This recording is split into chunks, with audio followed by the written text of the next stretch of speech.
Hare Krishna, Krishna Krishna, Hare Hare, Hare Rama, Hare Rama, Rama Rama, Hare Hare. Hare Krishna, Krishna Krishna, Hare Hare, Hare Rama, Rama Rama, Hare Hare. Hare Krishna, Krishna Krishna, Hare Hare, Hare Rama, Rama Rama, Hare Hare. Hare Krishna,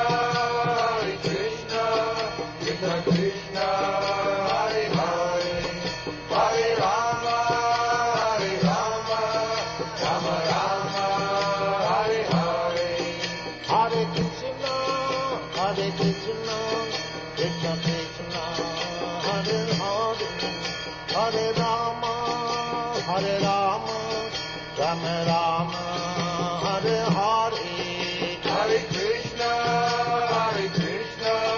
Krishna Krishna, Hare Hare, Hare Rama,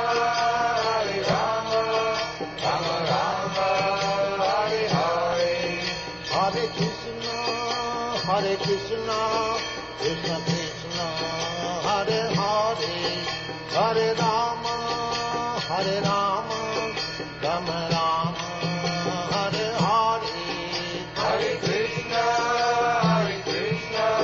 Krishna Krishna, Hare Hare, Hare Rama,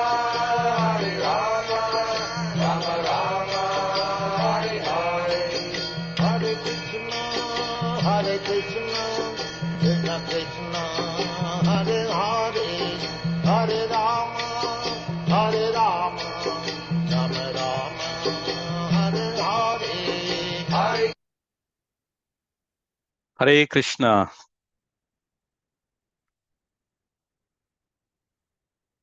Hare Krishna, welcome everyone. Can you hear me well? Hare Krishna, Prabhuji. Yes, good. Thank you. So Hare Krishna, welcome everyone to our virtual symposium this year. We are trying our best to have it in person, but somehow Krishna didn't will. Nevertheless, there is no opportunity other than meeting either in person or virtually, but we can see all together. So this session dedicated for our all Pan-American devotees, those who are interested in education initiatives, educational updates going on. So before we start, we will listen to Srila Prabhupada for a couple of minutes, and then I will share the agenda. So let me quickly go through. Sharing my screen again. I will just record locally in case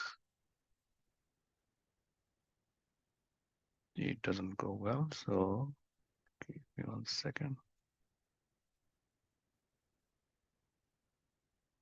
Yes. Okay. So this year, our theme is together towards tomorrow. So that as long as we work towards a better tomorrow, that means we need to collaborative working, no matter wherever we are in Shastric education, kids education, or secular educations in terms of all. So Prabhupada mentioned, this is a very good quote, our eternal relationship with God can be revived in the human form of life, and that should be the goal of education. Indeed, that is the perfection of life and the perfection of education. So I am just sharing the 2 minutes audio. Please let me know when you can see. America, they have the highest quality of hospitals and schools and everything, but yet the young people are turning to be hippies. You have mentioned that in the introduction to your Nectar of Devotion. Yes. What is the use of such education? So education is something like not like exercise education. Education means to do the right thing, not the wrong thing. That is education. The education means enlightenment, to know what is right, what is wrong. That is education. 7:15. Huh? 7:15.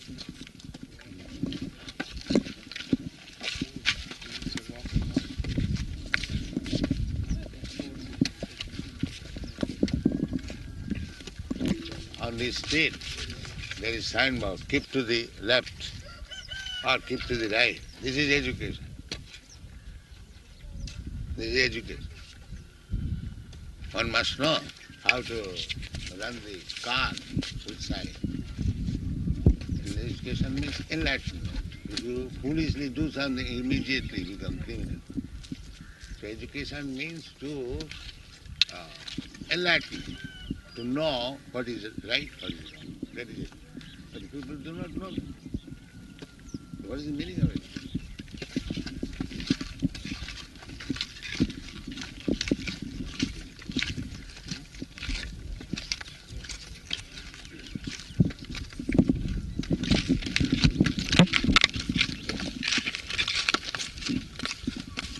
Actually, in all these schools, the young people are learning all the bad habits from the schools.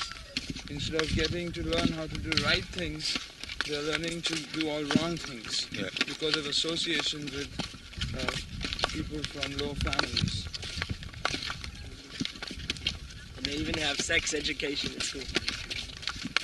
They're teaching people how to be rogues. Our education is, first of all, to become brahmachari. And the modern education is how to become babichari. This is rascal education. And for this purpose, there are big universities, vice chancellor, and so on, so on. Now that everything is so degraded that in American universities they have co-educational toilets. Oh boy.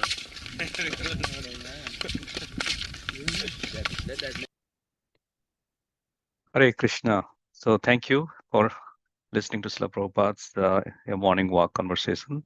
Namam Vishnupadaya Krishna Prishtaya Bhutale Srimate Bhakti Vedanta Swami Niti Namine Namaste Saraswati Devi Gauravani Pracharine Nirbishesha Sunyavadi Paschatya Desatarine Jaya Sri Krishna Chaitanya Prabhu Nityananda Sri Advaita Gadadhara Srivasadi Gaur Bhakta Vrinda Hare Krishna Krishna Krishna Hare Hare Hare Rama Rama Rama Hare Hare. Srila Prabhupada ki jai. Samveta Bhakta Vrinda ki jai. So as I'm sharing, just I would like to take 1 minute. There is a little bit of change in the schedule. Purnachandra Prabhu from Bhagavad Mahavidyalaya, he's traveling in Europe, so I just moved his slot to the last part of this one. Other than that, remains same. So we are very thankful to all our esteemed speakers, those who are on the call. And also this is broadcast in the YouTube channel, ISKCON Ministry of Education, as well as My Krishna, and also our ISKCON Ministry of Education Facebook, and also my Facebook link, plus X, there is earlier Twitter. So we are live on 5 channels, as well as it is locally recorded, and subsequently, maybe in a month time, we will upload an individual session for each speaker in iskoneducation.org, our website, so which will be also published. So thank you very much for going through this logistics. And now if you see, first 20 minutes, as we are making it to complete by 8:15 p.m. Central Time, 9:15 Eastern, and also 6:15. So please time to be in time. And the first session would be by His Holiness Sanmat Prashak Maharaj, preparing for the final exam, and subsequently His Grace Parampadam Prabhu from giving an update from the Latin America Educational Initiative. And then Urmila Devidasi, she will be also giving on education to understand and act according to your nature in Krishna's service. And then also we have Uttama Desi and Partha Prabhu, who is going to give a Grihastha education, the new protocol. Then Balram Leela Prabhu, he's going to speak on Bhakti Vedanta Research Center, a mission to save our divine literary heritage. And Bhagavad Mahavidyalaya, which is recently opened in Florida, Deland, taking shelter of Srimad Bhagavatam, so what they are offering. So we'll go to here. And then the updates and roadmaps, as Tapan Mishra Prabhu is traveling in Mid East, I believe. So I'm not sure I'll be able to catch hold of him. Otherwise, we will, and then we'll go for some survey and poll at the end. So this is the whole program and offering for today's symposium. I will try our best to provide the best possible educational updates to benefit all our congregation members. So with this, thank you very much. I would like to make you, Maharaj, as the presenter, co-host, and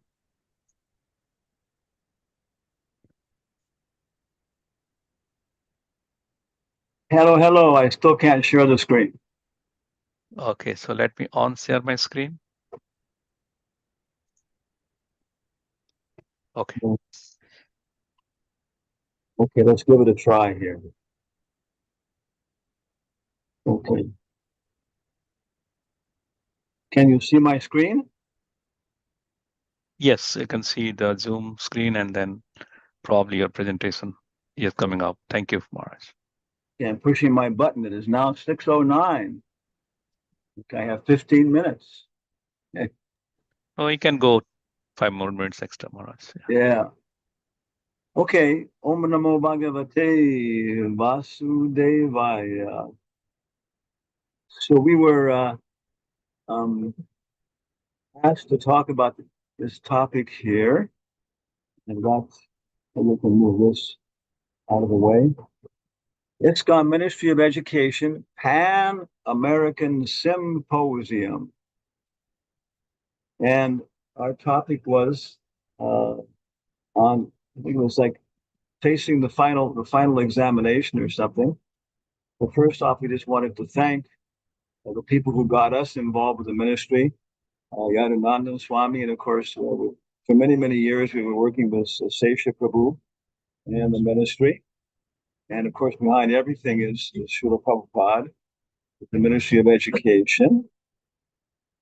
And then, okay, we have now His Grace Tapan Mishradas, who is our Minister of Education, but also seems to be very active at the ISKCON GBC level, president. So hopefully we can get some voice for education within our general institution at a broad level. And of course, Bali Mardam, I want to thank him, one of our oldest and closest friends in ISKCON. And our topic, oh yeah, and also, of course, we have, as he had already mentioned, Purnachandra, Brajasundar, Urmila, Devi Dasi, Uttama Dasi, Partha Das, Balaram Das, Param, Tapan Mishra, and Grace Bali Mardan. Yeah. So thank all the people who are participating and listening. And I see it's Pan-American, but we have no Spanish language presentations and only one person from South America. So a lot of work to be done. But of course, for even someone to organize this is just a tremendous benefit. So thanks to all the participants, organizers, and past and present. Okay. So here we are trying to present this program. This is Anjana Sudha Academy. This is our institution. And one of our members is actually trying to present himself as Hanumat Preshak Swami. Here we are. You can see it when we were standing one pace behind Srila Prabhupada, I think, when we were in Russia there, and trying to travel all over the world with education and look at it from our perspective, which is really not very elevated, but hopefully we'll be able to do something. So here we are preparing for the final examination. Okay, I wonder what to talk about on this. Many things, of course, have been said. And now, of course, the final examination, in our case, and many of the people present here, our model automobile, our donkey, our car, our vehicle, our body, is a 1948 model. So if anybody has a 1948 automobile, not surprising that we are certified 55% deaf, 17% blind, and 19% senile. And before I used to, look at myself every year and see how I was building and getting older. But now it's coming down to every month, like you see. And we're really planning on this being our last year in this body. So we're very much interested in this idea of the final examination. So this whole thing about changing bodies is presented, of course, in Bhagavad Gita very directly. And then I've seen also King Solomon apparently also has this idea about changing bodies. And Madhua, in the Festival of India, of course, we have our diorama of changing bodies, and it's a very, very powerful outreach program, appreciated in many ways like that. Great meditation.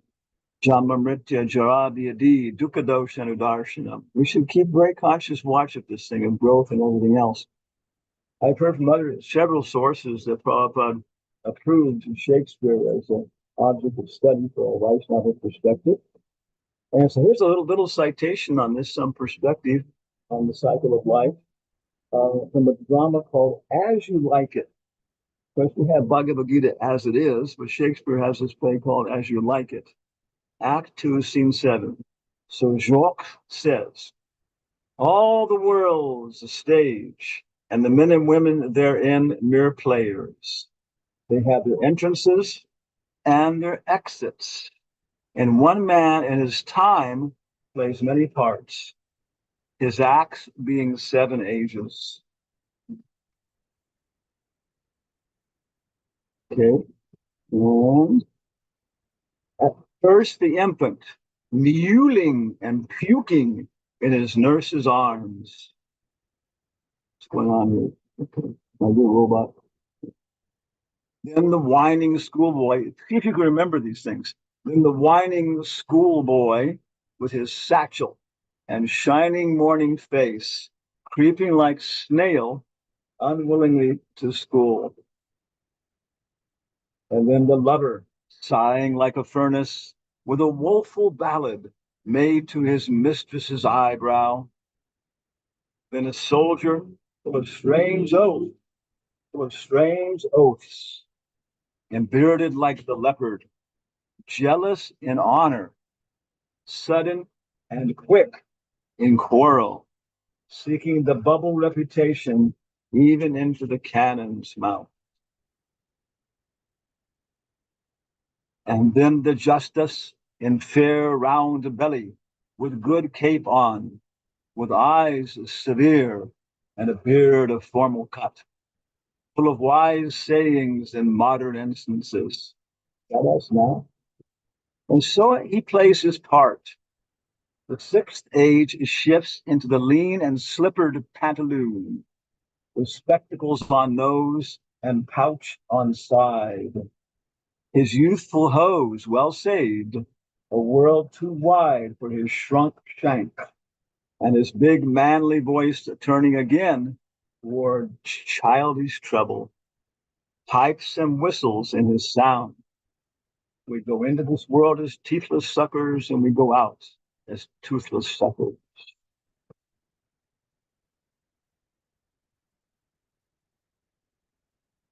Last scene of all that ends this strange, eventful history is second childishness and mere oblivion. So ends teeth, so ends eyes, so ends taste, so ends everything. So very, very nice promotion. Shakespeare has served very, very well for us. We've done some very powerful programs, still doing them, showing how Shakespeare illustrates these basic ideas, and facing the final examination, learning how to do the right thing. Okay. So one thing that struck us when we were thinking about this is right here it says, thus ends the Bhaktivedanta purports of the 10th canto, chapter 13 of Srimad Bhagavatam, entitled The Stealing of the Boys and Calves by Brahma. So it represents not only the end of this particular chapter, but it represents the ends of the Bhaktivedanta purports as published. I think Prabhupada started doing some purports to the 14th canto, 14th chapter. But we find that that chapter finishes off with, thus ends, oh my gosh, my robot's gone mad. Thus ends the purports of the humble servants of His Divine Grace, A.C. Bhaktivedanta Swami Prabhupada, to the 10th canto of 14th chapter of Srimad Bhagavatam, entitled Lord Brahma's Prayers to Lord Krishna. This is bringing us two points stuck out very, very strongly in terms of this presentation. Somebody's making it again and again, is that Srila Prabhupada made himself available for examination. That the spiritual master and the disciple should examine each other in a polite way, proper way, sincere way, for 1 year before second initiation, before initiation. So Prabhupada made himself available for examination for people coming to this movement right there. He was lying on the bed, his body basically skin and bones. But still, he was playing on the big mridanga. The sound was going all over the world. And I remember when I was getting ready for this, how those purports to the very last Bhaktivedanta purports, it just struck me when you understand Prabhupada's position. Then, of course, something is that an examination then is how your ideas then have been able to touch the hearts of your disciples and communicate to them, and somehow or other, how do they do in carrying it on? Confucius thought he was a failure, when he died, but even now his ideas are reviving and coming back. Mao Zedong and disappearing. So in that perspective, we're thinking about, after the final examination, where do we go? Se sabas sangira sange ye koilo vilas. Bhaktisiddhanta Saraswati, Bhaktivinoda Thakur. And of course, we had so much association with Bhakti Swarup Damodar Maharaj and the aforementioned picture of Hansaduta, who were all very seriously engaged and listened to Prabhupada.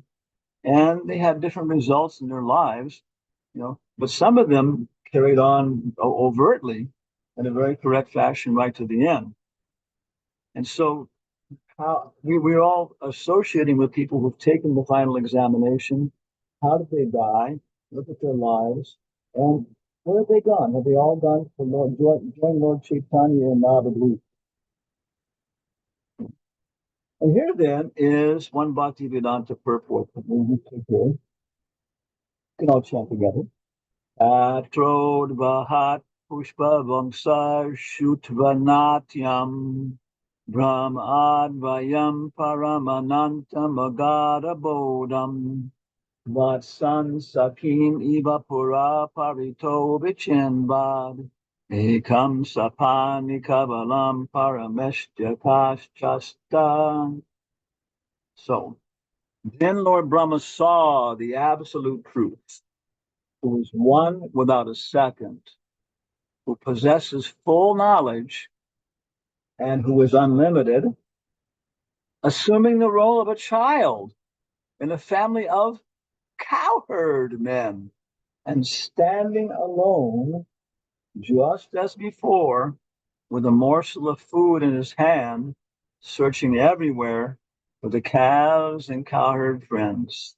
The essence of all the Vedic literature, Krishna's pastimes, Prabhupada's purport, the word, again, lying on his bed, barely body functioning, but still, the word of God, Bodham, meaning full of unlimited knowledge, is significant in this verse. The Lord's knowledge is unlimited, and therefore one cannot touch where it ends. Just as one cannot measure the ocean. What is the extent of our intelligence and compared to the vast ocean of water? On my passage to America, how insignificant the ship was, like a matchbox in the midst of the ocean. Krishna's intelligence resembles the ocean, but one cannot imagine how vast it is. The best course, therefore, is to surrender to Krishna. Do not try to measure it. Okay. So the rest of the purport, we divided it up. It's our PowerPoint show will be available. It's just as lucid, just as clear of memories of Prabhupada's life and their spiritual significance, and they're inspiring him and his perfection of Krishna. And so our conclusion is that we do not find somebody who is so lucidly situated at the time of death and so profoundly rooted in the basic fundamental philosophical reality of even Krishna's pastimes. the perspective on Brahma with full faith. So, and we want to thank everybody for this little chance to try and talk about this final lesson. And we are, of course, Hanamapri Satswami Anjana Sudha Academy. And in terms of going ahead into the future, we wanted to comment that we are working here in Tennessee with very good opportunity to buy land, and hopefully working along with GBC to develop a North American teacher training college. And please contact us at www.jairama.us. What did Hanuman say when he left to go to Lanka? He said, Jai Ram, and jumped. So Jai Rama US, United Snakes of America. So, any questions or comments?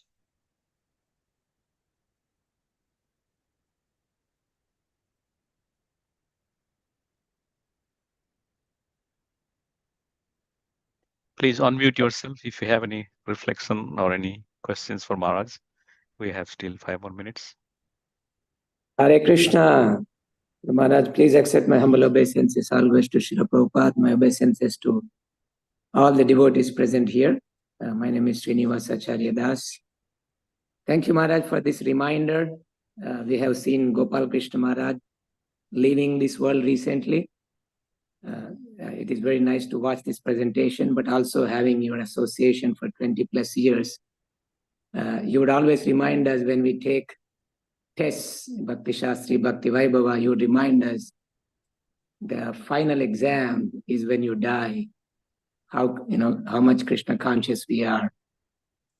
So I'm reflecting upon how you made that as a theme, as part of education, to always keep that end goal in mind. And this presentation is excellent to go back to those memories when we were studying together and taking tests. Thank you very much.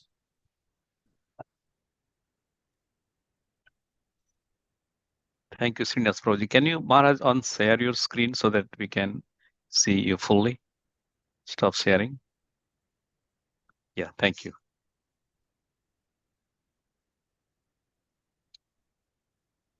Would you like to add any comments for Srinivas Prabhuji's question or reply? What I think all of us have realized, at least my case, 99.999999999% of whatever I'm doing is simply Prabhupada's mercy. Other than that, if Prabhupada's mercy was withdrawn from me, I don't know how long it would take. 15 minutes before I would grow horns and a tail and every impossible thing in the world. So whatever thanks anybody has here, all glory to Srila Prabhupada. So I think online there is someone said, I liked your presentation. So I believe Subra Mataji. Thank you. Any last comments or questions for Maharaj, please?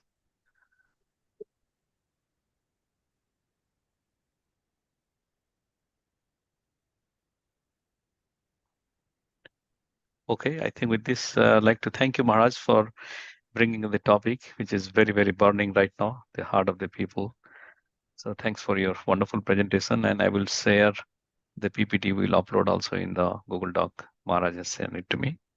So as Braj Sundar Prabhu, you are already on the call. So would you like to go with the same schedule? Yes, Prabhu. Okay. Yes, I have a flash as well in 20 minutes. Yeah, I know. So I made you as a co-host, and I know your partner Purnachandra Prabhu, will he be there also in the call, or you can alone? No, he won't be. So yeah, go ahead. So Prabhuji is from Bhagavad Mahavidyalaya from Deland, Florida, right? Prabhuji, you are still in persons there, or you are still traveling all around? No, I'm in Europe right now. It's 1:30 a.m. for me. So thank you for joining, Prabhuji. Please go ahead. Thank you so much. So first of all, I want to offer my respectful obeisances to all the glorious devotees, and I wish to seek your good wishes and blessings. So I would like to first, I don't have any presentation for now, but I would like to give a simple 10-15 minutes glories of Srimad Bhagavatam and also an update what ISKCON Bhagavat Mahavidyalaya is doing all across the globe. We have 3 branches, one in Govardhan, India, second is in Europe, Simhachalam, and the third we have in Deland, Florida. So I'll update you about the same and what activities we are doing globally. So, Om Ajnanatimirandhasya Jnananjana-shalakaya Chakshurunmilitam Yena Tasmai Sri Gurave Namah. Namo Om Vishnupadaya Krishna Prashtaya Bhutale Srimate Bhaktivedanta Swaminiti Namane. Namaste Saraswati Deve Gauravani Pracharane Nirvishesha Shunyavadi Pashat Deshatarane. Jai Sri Krishna Chaitanya Prabhu Nityananda. Shri Advaita Gadadhara Shivasadi Gauruktavranda. Hare Krishna, Krishna Krishna, Hare Hare. Hare Rama, Ram Ram, Hare Hare. Hare Krishna. So through the constant hearing of Srimad Bhagavatam, one attains eternal love for the eternally glorious Supreme Personality of Godhead. And due to the desire for material enjoyment, the practitioner of bhakti is unable to realize the presence of the super soul within the heart. There is a very nice formula given in Srimad Bhagavatam for destroying this inauspicious desires. That is, Nityam Bhagavata Sevaya. Just like one requires food such as chapatis, vegetables, milks, fruit, etc. to live a healthy life. Similarly, the constant hearing of Srimad Bhagavatam is essential for a healthy disposition of the soul. It may be necessary to take medicines sometimes when we are sick. In the same way, our sacred texts such as Upanishads and others provide helpful instructions for healing those who have been afflicted by the illusory energy of the Lord. Regardless of a healthy or a diseased state, everyone needs food. Everyone needs prasad. So there is no life without Srimad Bhagavatam, and we are all dead without it. Thus, Srimad Bhagavatam is the eternal need and life of the soul. To truly understand the glories of Srimad Bhagavatam, one has to read, one has to discuss, and hear it in the association of pure devotees. Without their association, one cannot advance in Krishna consciousness. It is stated in the Srimad Bhagavatam in the 11th canto that pure devotion is achieved only by the association of a pure devotee of the Supreme Lord.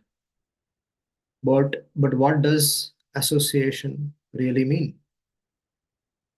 If one approaches a sadhu and converses with him like a haunted being, it is very hot in this country, it's raining, it's this and that. So I recently bought this car, that man is very nice. Do you think we will make a profit by investing here or investing there?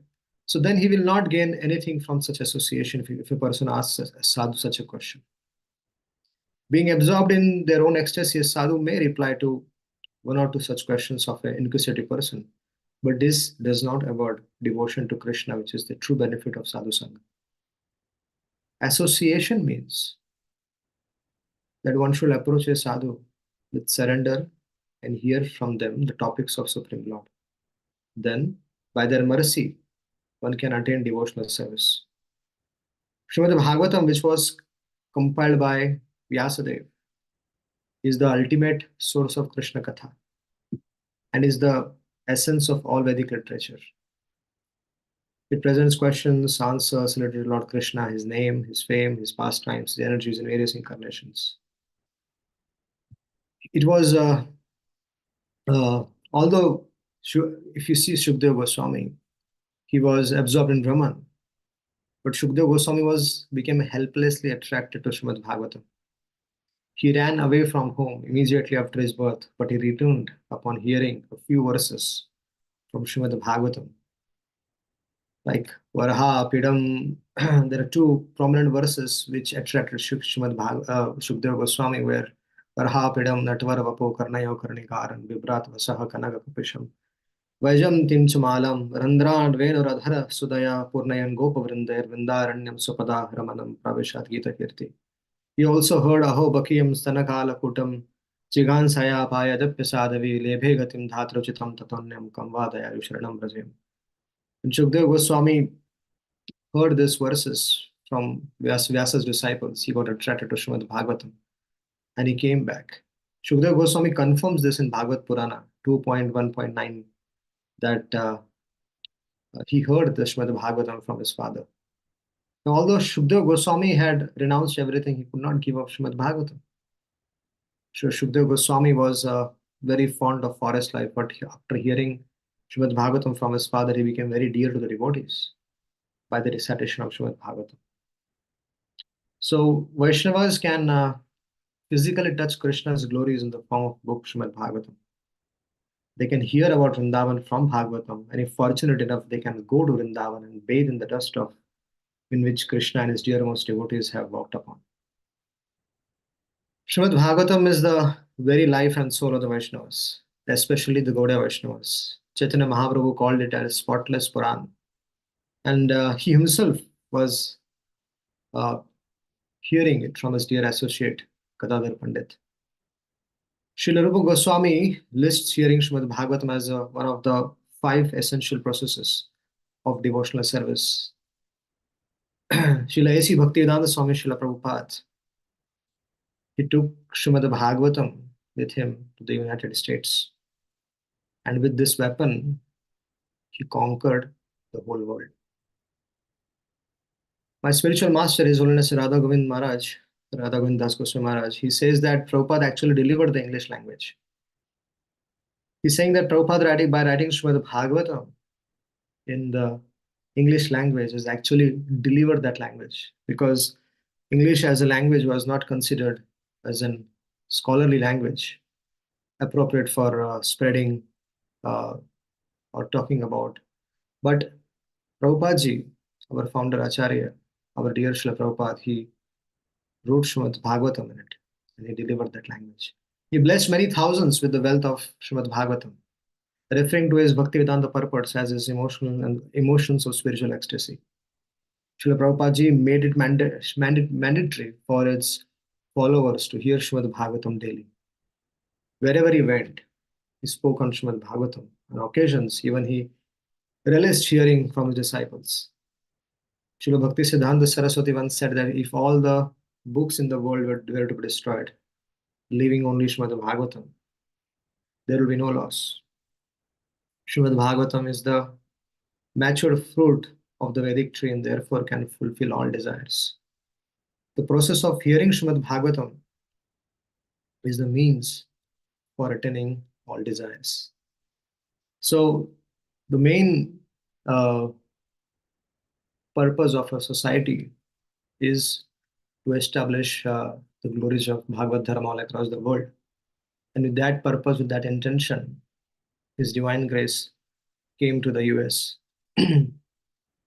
So in so ISKCON Bhagavat Mahavidyalaya was founded in 2019 in Vrindavan, India. And ISKCON Bhagavat Mahavidyalaya started on-site education with teaching Sanskrit, Bhagavatam, with the help of the commentaries of Srila Prabhupada and the previous acharyas, and also Sandarbhas. And that's gradually how we began our journey in a very humble way.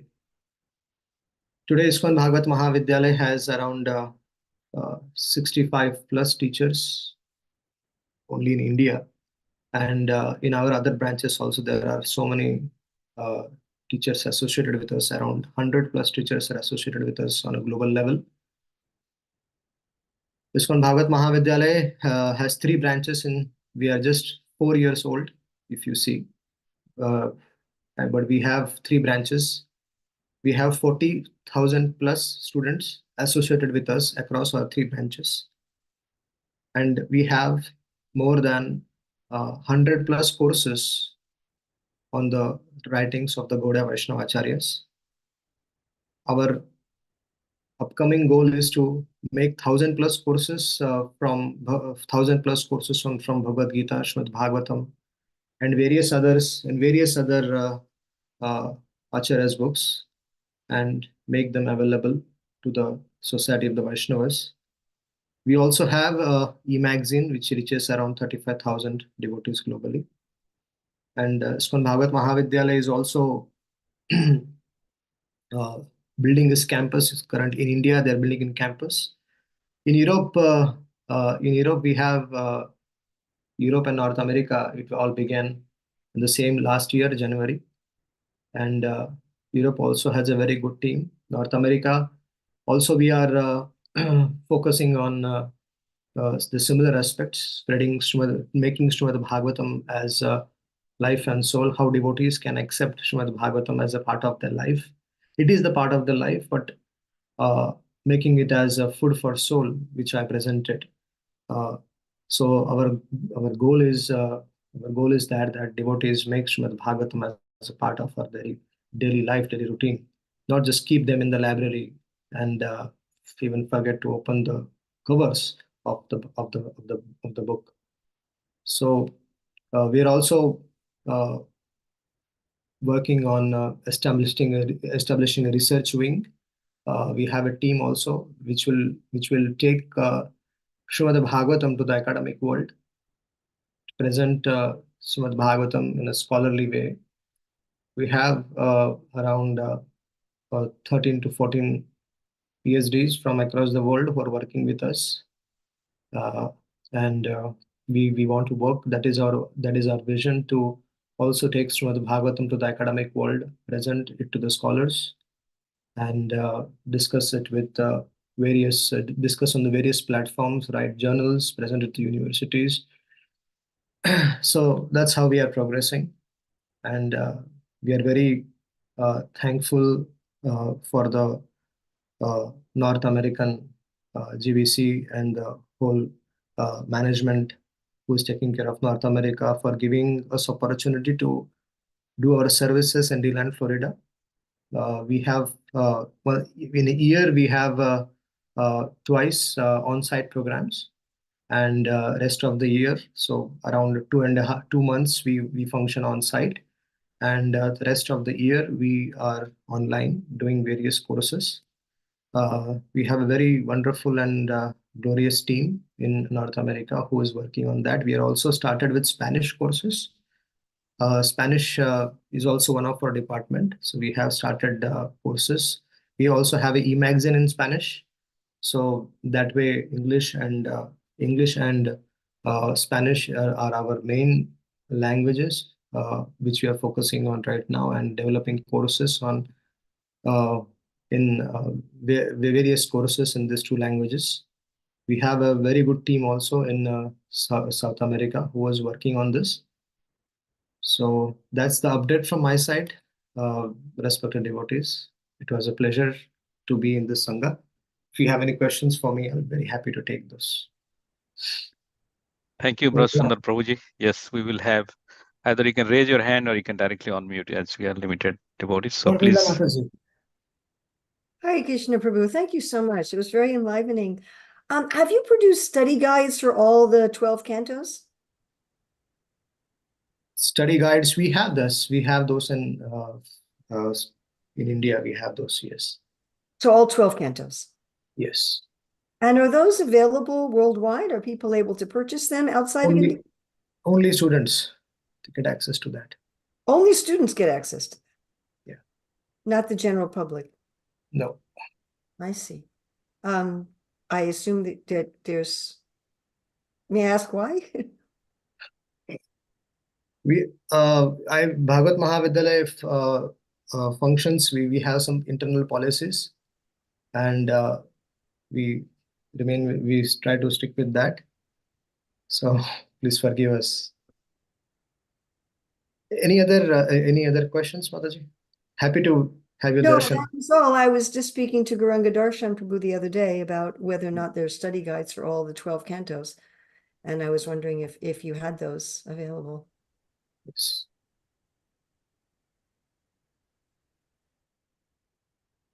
Thank you. Any other questions?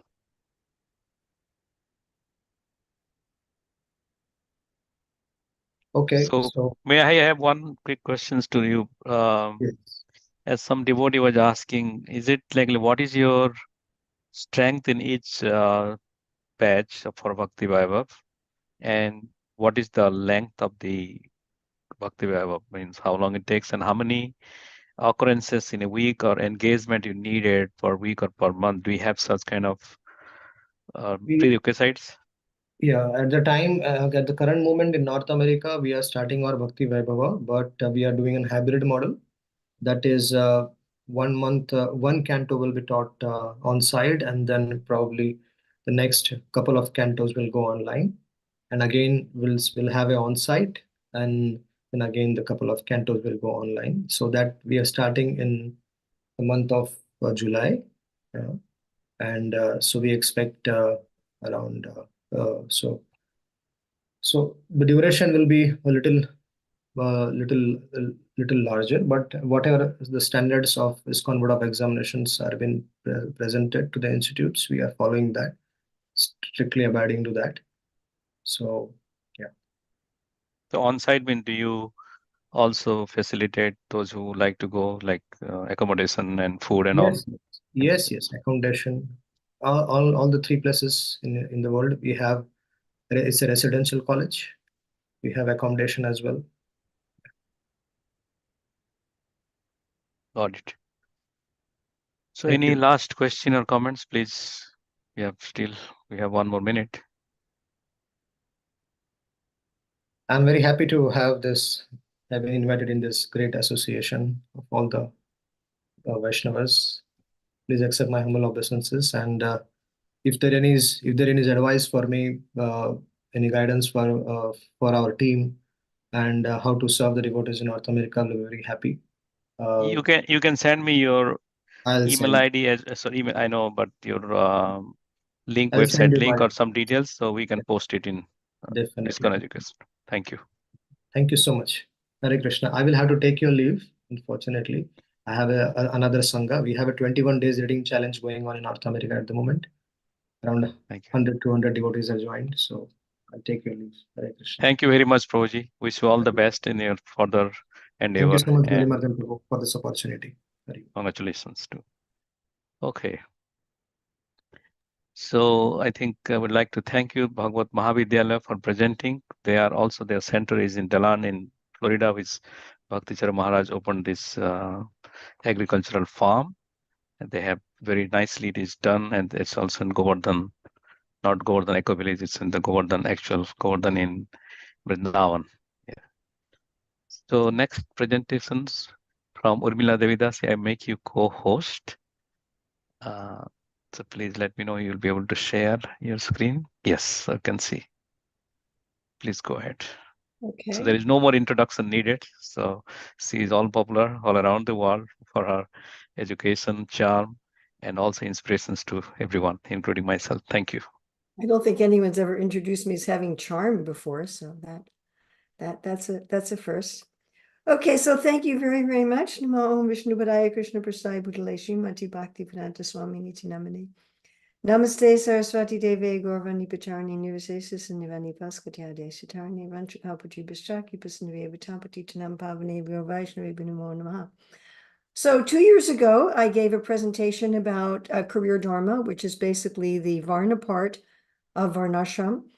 And I wanted to give you now an update on what's been going on with that. So, of course, this is the first purpose of ISKCON, to systematically propagate spiritual knowledge to society at large and to educate all peoples in the techniques of spiritual life. So systematically in the techniques, in order to check the imbalance of values in life and to achieve real unity and peace in the world. Prabhupada often used the phrase peace and prosperity, used that 195 times. So here we're looking at 5.19.19 purport, where Srila Prabhupada says that the Krishna consciousness movement is being propagated all over the world to reestablish the Varnashram Dharma system and thus save human society from gliding down to hellish life. So here he's giving it as one of the goals of our Hare Krishna movement. And Prabhupada in 5.7.4 purport, he's saying that we want to have people act according to these divisions for their spiritual advancement. This is, I believe, one of the most important purports in 276 Bhagavatam, where Prabhupada says that in the Gurukul, along with being trained in the value of life, to understand the values of life, one should get specific training for a livelihood. By the way, in Srila Prabhupada's lectures in 1976 in Mumbai, he was describing the verses from the 7th canto about the brahmachari ashram, and he was going back and forth between talking about children in a Gurukula and talking about our adult brahmacharis living in temple ashrams. And there he made a similar statement to this one in the 2nd canto purport, where he said that all devotees should become daksha, or expert. They should not become callous to material knowledge, and that all of the brahmacharis should be trained to know something of everything and everything of something. So this is a big question. Are we doing this in our Hare Krishna movement? Are we helping our young people to find work according to their nature and to do that work as livelihood and service? Are we doing that in our gurukuls? Are we doing that in our temples? Are we helping our adult members to do this? At least my experience, and I travel widely in the Hare Krishna movement, is that we are not doing this. That we generally say, okay, you know, this needs to be done, go ahead and do it. Maybe we look at people's skills, but we don't look at their nature. And what about to the world? Are we teaching this to society at large, the systematic techniques of how to use their nature to earn their livelihood as an offering to the Lord?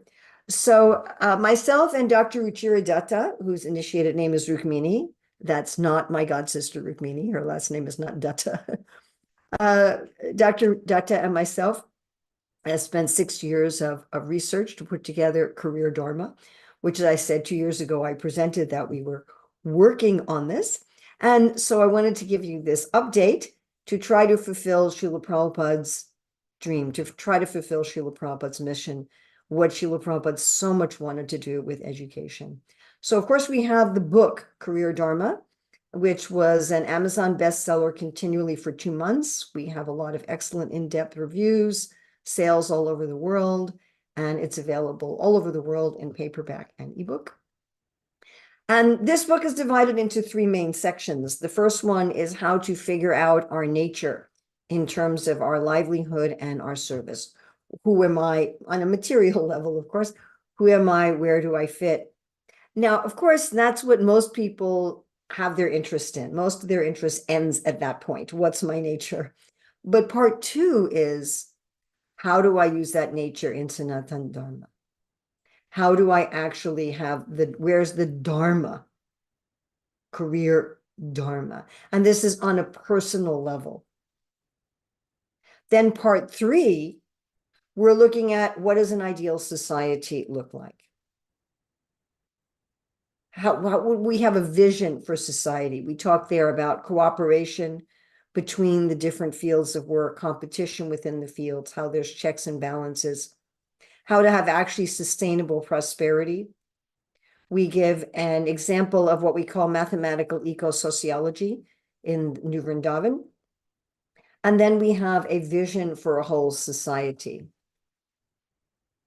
Now, the book has exercises and quizzes to help solidify understanding. This is something people ask about a lot. And we have a lot of examples in the book. We have a lot of historical examples, and we have contemporary examples. We have testimonies. We have altogether 9 testimonies from various devotees in various fields and occupations about how they're using that work in the service of the Lord. And we have in-depth research from Shastra. The book is based solidly on the Bhagavad Gita and the Bhagavatam in particular, but we also have over 400 empirical citations that again show the logic of the system from the Shastra with so many examples. All right, then we also have a course that we teach live in person. And this is divided up a little differently than the book. So there we divide the course up into 4 main sections: identifying our ideal career field and prosperity type, which corresponds to part 1 of the book. Then what corresponds to part 2 of the book, we divide into 2 main sections: learning the secrets of making our work deeply meaningful and progressing toward dharmic mastery. And part 4 corresponds to the third part of the book, looking at the whole system for peace and prosperity, again, a phrase that Srila Prabhupada used 195 times. And these 4 areas encompass what we call the 9 principles of career dharma. It's really of interest to me, I find it fascinating, that Srila Prabhupada often talks about the principles of Varnashram, and I've heard many devotees in our movement talk about the principles of Varnashram. However, I was not able to find, my co-author, Dr. Datta, and I, we were not able to find anybody in our movement that could clearly delineate these from the Shastra. And I asked a number of people who've been, studying Varnashram for years, okay, what are the principles of Varnashram? And these are the 9 that we came to understand from the Gita and the Bhagavatam. So connecting our nature with our livelihood, that what we have as our nature should be how we maintain ourselves. Advancing through life while nourishing our nature. So this relates to ashram, that as we go through the ashrams, we first study in the brahmacharya ashram, as Prabhupada said, specific training for a livelihood. Then in the grahastha ashram, we work in our livelihood. In the vanaprastha ashram, we retire from our livelihood and guide others. And in the sannyas ashram, as Maharaj so nicely explained, we are really preparing for our final lesson. Then extending our prosperity to others. So without giving in charity, there's no question of actually having a dharmic livelihood. One is not supposed to just work for oneself. Ethical and meaningful work of value. So here we look at Satovrite. One should have an honest livelihood, and one should provide something of real value. And ultimately, one should be providing, through one's work, bhakti to others. Now, ethical and meaningful work of value also encompasses the concept of not doing someone else's work, even if we're very expert in the skills of that work. And here we see that many, many times in our Hare Krishna movement will say, oh, you're good at this, therefore you should do it. Although Krishna says twice in the Bhagavad Gita, even if you're expert in something in terms of the skills and information of that something, if it's not your nature, if it's not your dharma, you shouldn't be doing it. And we look in depth at how doing someone else's work is deeply unethical, causes spiritual havoc for the individual and for the society. Then delight in cherishing our prosperity and field of work. This is a topic that Srila Prabhupada and the Shastra discuss in depth. Even if we're in the right place, even if our work is connected to our nature, each area of work has its own type of integrity, its own type of dharma that has to be protected. Having celebrations of the sacred in our life of work. This is yajna, particularly based on Bhagavad Gita 3:16. Yajna pravaritam chakram, that this wheel of giving back to the Lord, above the shades of ego, which is what Dr. Datta and I call the gunas, to get above sattva, rajas, and tamas, no matter what work we're doing of, punara varti or juna, to get above the modes of nature. And then maintaining a societal balance, cooperation between the fields and competition within the field. So this is how the 4 varnas interact with each other on a societal level, and all-inclusive sustainable prosperity, not looking for ongoing, unlimited economic growth on a finite planet. So from January of 2023 through May of 2024, I was teaching the Career Dharma course within the United States, Europe, the Middle East, the GCC countries, India, Southeast Asia, Australia, and New Zealand. And in some of those places, I taught it in great depth. That's a number of places, but the ones I wanted to point out were especially in New Nandagram, Spain, in Zurich, Switzerland, and Govardhan Eco Village, although there were quite another. So by in-depth, we're meaning having like a 5 or 6 day course where people were really exploring each of these topics for many, many hours. So one of the aspects of the course was the overview of the 9 principles. So this can teach anywhere between 45 minutes to 2 hours. We just go over what are these 9 principles. But in addition to the overview, we also have 4 in-depth classes. And this class number 1 is on our type of prosperity. We look at many ways of defining what does it mean to be rich. Then what is the definition of the 4 fields of work, which is what we call the varnas? Then in class 3, what is the definition of the temperament? Who should fit in those fields? And then our class 4 is what happens if you go into the wrong field. So we taught this course in many, many youth groups, both ISKCON and people friendly to ISKCON, at Lloyd's Bank in London, many, many yoga groups. And there were ISKCON leaders, including members of the GBC, who attended and who said this should be taught everywhere. We just recently taught at the GBC College in Gitanagari and at many ISKCON, dozens of ISKCON centers. Now, in addition to teaching the courses, we were doing a lot of individual consultation and coaching. So this is in person and online. So helping others to discover their own nature and brainstorming people how to get in your right place, how to get the training and guidance, and dealing with a lot of confusion and doubt. There's a lot of people like, I don't know what my nature is. I don't know what I should be doing. I'm in the wrong place. How do I get in the right place? So we were doing this with, I didn't count, but it was dozens, maybe well over 100, mostly in person, somewhat online. And these consultations, some of them took 2 minutes. You know, you just ask a few questions and the person gets clarity. And sometimes it was a few hours to really help people get more clarity. Then what we'd really like to do going forward, we're starting this, is working with ISKCON communities who will actually institute the system of career Dharma.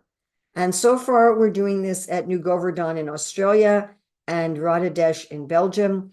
Certainly baby steps, but we're working with the leaders there and with the devotees there, helping people to identify their nature, getting them in the right place, and then having this altogether proper relationship between the kinds of work. So that's what's already been done and what is right now in progress.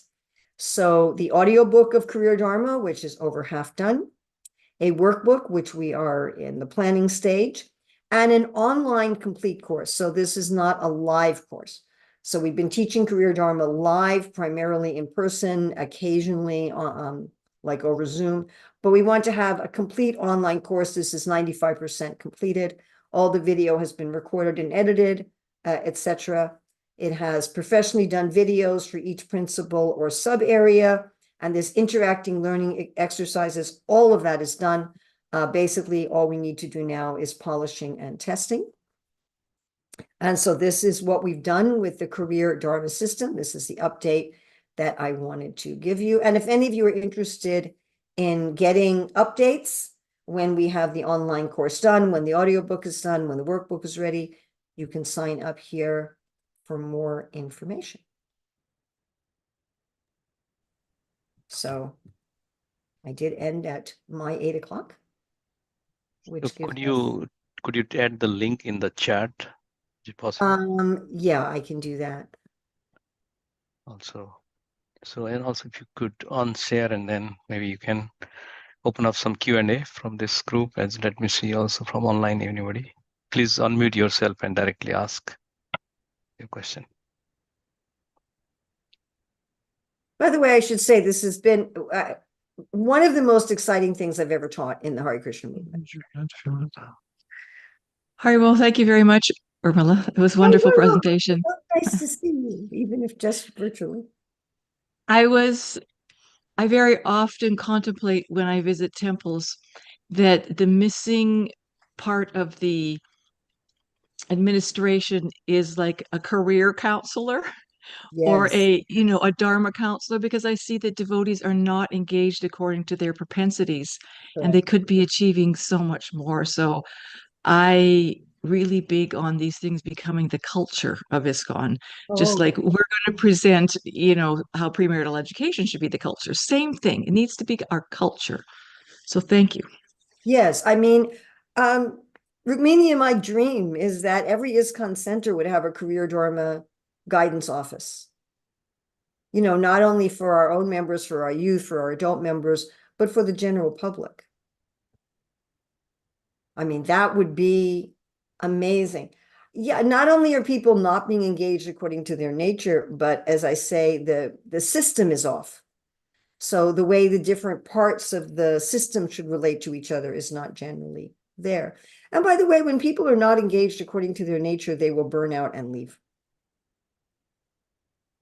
And they will not feel indebted.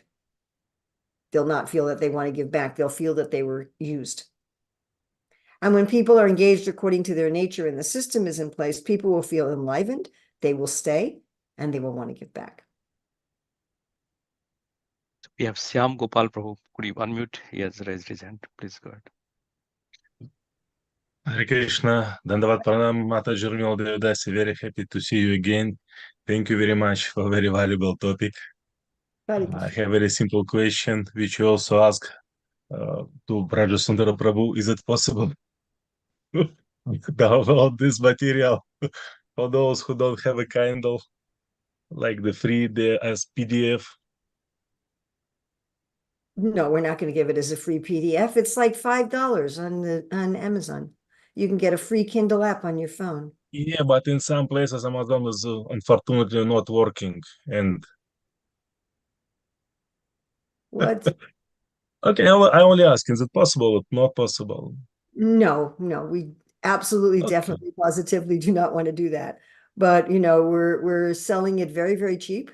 And yeah, I already check everything. Yeah. Like in Russia, Amazon is not working, it's not available, so.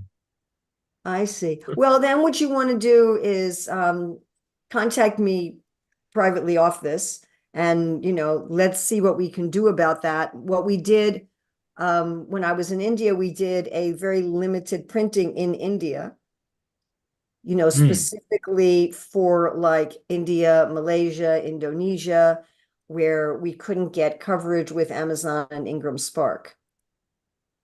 So we do want to get worldwide coverage, and we would like it to be translated. I mean, especially when we get the workbook done, if you want to work with me to get that translated into Russian. But yeah, it is.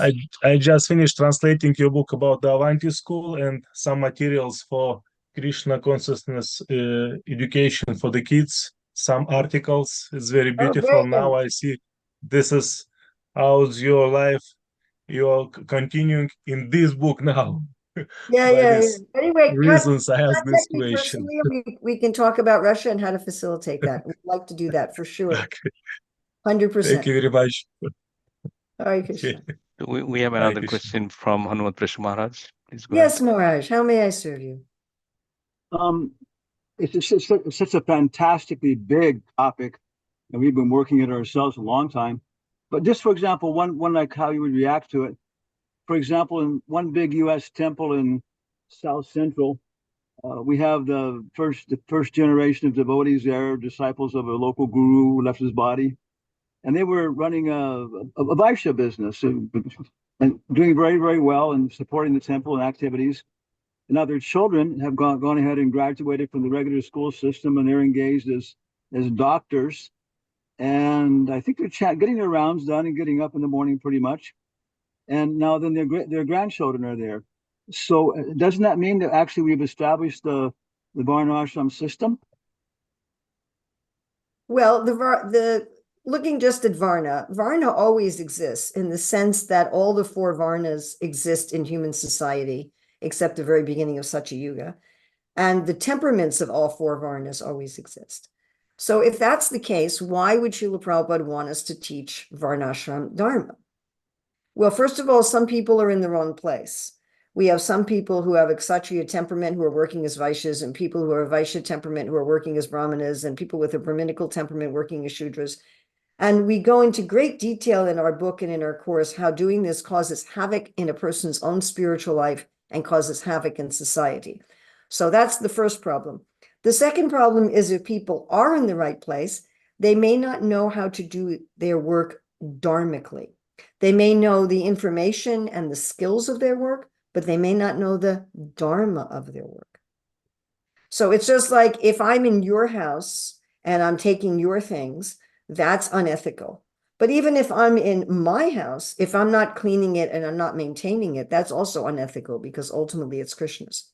So if I'm in the wrong place, I'm going to cause a problem. And if I'm in the right place, but doing it badly, that's also going to cause a problem. And we've seen that both of these are all over the place. that people are in the wrong place or they're in the right place, but they don't know how to be in the right place rightly. And of course, some people are in the right place rightly, definitely. And there are some people who go through the book and take the course and say, wow, now I really understand that I'm in the right place and I'm doing the right thing. And I feel very satisfied with that. So that also is certainly the case. Oh, thank you very much. Exactly what our thoughts are. I see, to finish off, that many of our people involved in ordinary life and being devotees in first, second, third generation, that, for example, they get involved in the medical industry because it's the practical thing. They can learn it, they can make money, but they have a tremendous burnout pressure and so on. So Yes. Yes. They don't know how to find the right profession. So we're trying to encourage everybody to take up cinematography and start making movies. Well, that's for people with a certain temperament. And we're certainly happy, just like we're trying to work with New Govardhan in Australia and Bangladesh in Belgium. If there's any community that really wants to institute this, we're certainly happy to try to work with them. Yes, Chandra Prabhu, and then I think we'll be out of time. I want to first thank you very much for your magnanimity in sharing with the community. And I had a brief question. Are there some people that perhaps might fit into more than one Varna? Ooh. Based on their... Nope. Not at all. Nope. You'd be at a war with yourself. Thank you very much. You can be mixed caste in terms of birth. So you can definitely have mixed caste in terms of birth, but in terms of temperament, you wouldn't be able to be both straightforward and diplomatic. You wouldn't be able to be both expansive and satisfied. The dharmas of the four fields are at odds with each other. What's dharma in one field is adharma in another field. And what happens if you think you're in two, you actually wouldn't be able to function. When people think they're in more than one field, generally they're either confused, which is a lot of people today, or you're in one field particularly assisting another field. Like there are brahmanas who particularly guide kshatriyas. There are kshatriyas who are particularly concerned with the work of vaishyas, if you think of like the Minister of Agriculture in the government. There are Shudras who just do Shudra work on their own. They run a pottery shop. But then there are Shudras who really want to help in government. Maybe they are a secretary in the law office, or Shudras who really want to help brahmanas.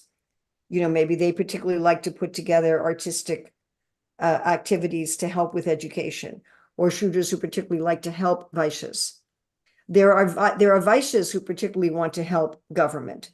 There are vaishyas who particularly want to help brahmanas. They particularly want to make money for brahmanas. So when a person thinks they're in one of two fields, either they're confused or they're in one field, but they particularly like to assist or have some relationship with another one of the fields.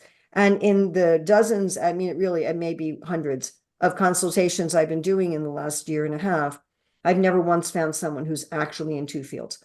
I found people who think they are. And after you ask them the right questions and, well, what about this? What about this? What about this? And then you just see that they light up and they go, oh, yes, that's what I am.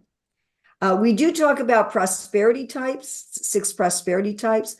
And another reason there's confusion is people confuse the prosperity types with the varnas, and people can have more than one prosperity type. So thank you very much. I think my time is up even with that. Thank you, Mother Urmila, for really giving. Could you please also provide the link of the Amazon so those who are interested in the chat? Yes, that'd be awesome. Thank you. Right, and next, our presentation, Tama Devidasi and Partha Prabhuji, I will make you their co-host, and they are going to present about the Grihastha at the new protocol. So very happy to have you here. Please. Thank you. Shema Vishnu Padaya Krishna Prashtaya Bhutale Srimati Bhakti Vedanta Swaminiti Namane Namaste Saraswati Devi Gauravani Pacharane Nirvashesha Sunyavadi Pastate Satane Omagana Tamarandasa Jananjanan Shalakaya Chakshurim Militam Jena Tasmai Shri Gurave Namaha Mukam Karoti Vachalam Pangam Langai Girim, Yat Kripatam Mahamade, Shigurum Dinataranam, Vanchakalpatrubascha Kripa Sindhi Evacha, Papatanan, Pavanebio, Vaishnavio, Namo Namaha. I'd like to begin by thanking Irmala Prabhu for her presentation. It's a very good segue into what we're going to talk about. We're also very concerned about education and Srila Prabhupada's desire to correct the imbalance of values in society through a systematic process of education to create a sanity in this world. And also the importance of Varnashram and establishing a stable system. We became very interested in this topic sometime over 20 years ago in the small community we live in, Sarnagati. There was a fair number of divorces within a few years, and we were having this discussion: how will you ever build a community if you don't have stability of families? And Uttama asked me a question: well, who were your role models for marriage? And so I began to think of my parents, my aunts and uncles. Divorce was practically unheard of in our family.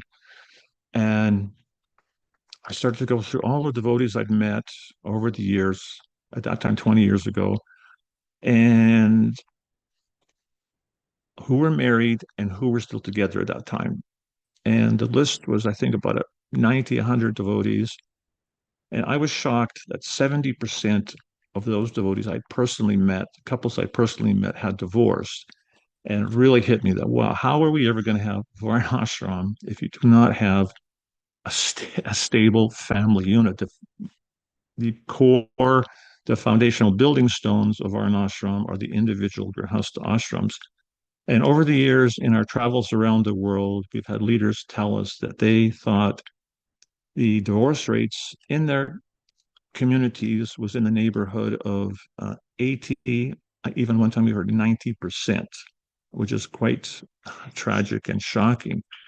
So somehow, long story very short, by a process of Krishna magic, the Grihastha Vision team formed, and we began to explore, why is this phenomena happening, and what can we do about it?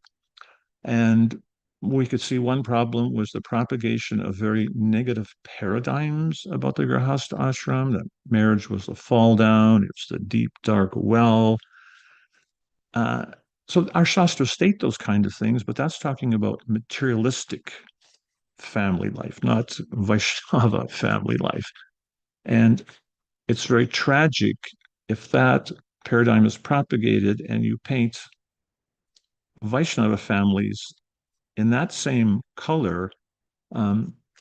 Tragically, if one hears those kind of negative comments again and again and again, that marriage is a fall down, it's a deep, dark well, your family's like jackals, you're like a second-class citizen in Vigrahasta, it's actually like a subtle form of emotional abuse, which is very unhealthy. And then on top of that, we have a culture in our world where very few young people grow up in stable families. Families are either dysfunctional, broken families, and these young people end up finding a partner, getting married, and they have no role models as to how a normal, healthy family functions.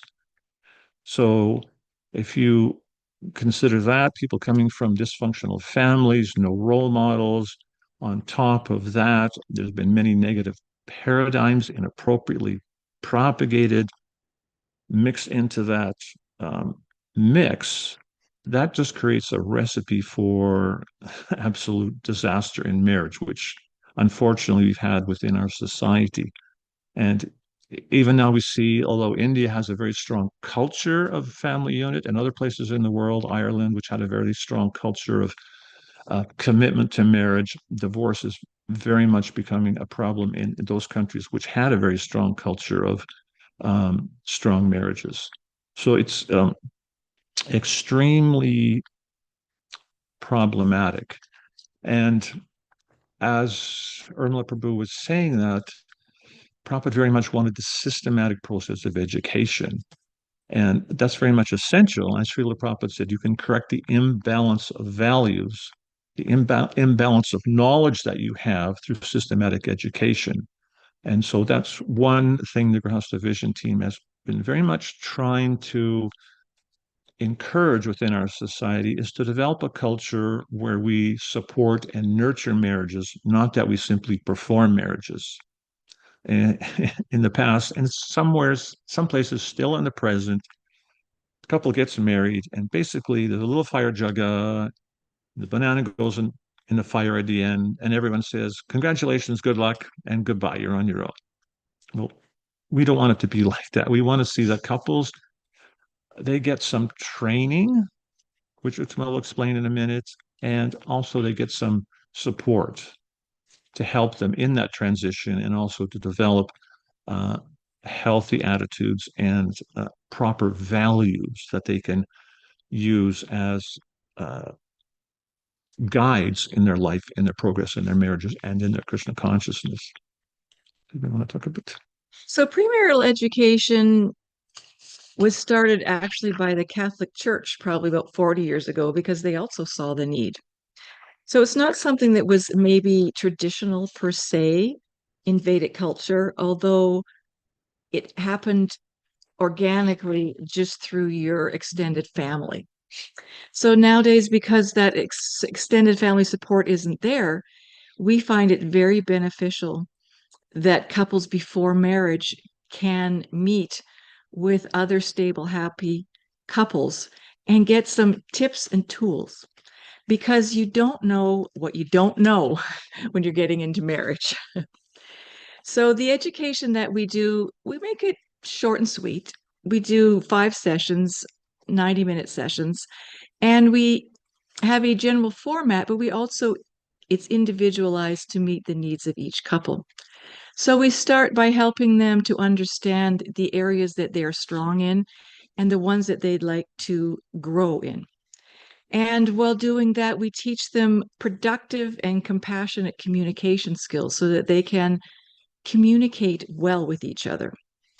We also help them to discuss their previous conditioning from growing up and how that might play out in their particular relationship.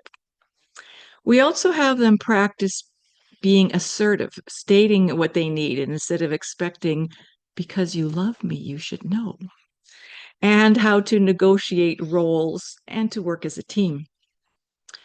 We found that it's also quite necessary to help couples learn how to set goals, how you do it, and to just get in the habit, because that helps them to envision themselves together in the future. We also touch a little bit on children and parenting, because how we were parented is very much going to influence how we will parent. And we need to consciously decide what strategies we're going to take for that and if we're in agreement. We look at the individual's conflict styles that they naturally gravitate towards and help them to work with perhaps differing conflict styles and teach them effective ways of resolving challenges. We also do discuss the intimacy, the elephant in the room, intimacy in Krishna consciousness. And we usually end with having them develop a joint values pyramid on what their values will be for conducting their life as they go on together, and to make a vision board of how they see themselves in the future. So we do also start with an intake questionnaire, because we do want to screen for abuse, because we have to be careful if someone's feeling some abuse. It may not be a safe situation for them. And just to get a little bit of a background on them. We do have a couples workbook, which we work out of during the sessions, and they can keep it as a refresher to use at any time. So we thought that we would just share with you. I'd just like to say one other thing, very important thing that we try to integrate in all the trainings with these couples is to help them realize that their relationship and their marriage is something very sacred and a very important responsibility to Lord Krishna and to Srila Prabhupada and Srila Prabhupada's mission. And we often tell couples, you're going to have a marriage, and at the end of the ceremony, you put the banana in the fire. Well, that's not the end of the Vivaha Yagna. That's just the beginning. From that point on, you have a sacred duty to cooperate together peacefully in Krishna consciousness for the satisfaction of Krishna. And that's very important. And couples, that actually helps them to realize, well, it's not just about me and you, but it's about me and you and our relationship with Krishna. And sometimes I was asked once by a gentleman, in a nutshell, what do you do? And I said, well, basically, we teach couples that their relationship is non-different than their devotional service. It's not something different than your spiritual life. And I said, also, we teach them how to fight in the mode of goodness. And he said, oh, that's a very novel idea. Because all couples fight. Right. You just have to do it right. Right. So we teach couples how to fight clean in the mode of goodness. So we'll just show you a little snippet from that we asked a couple, what did you get out of the training? And this was their reply.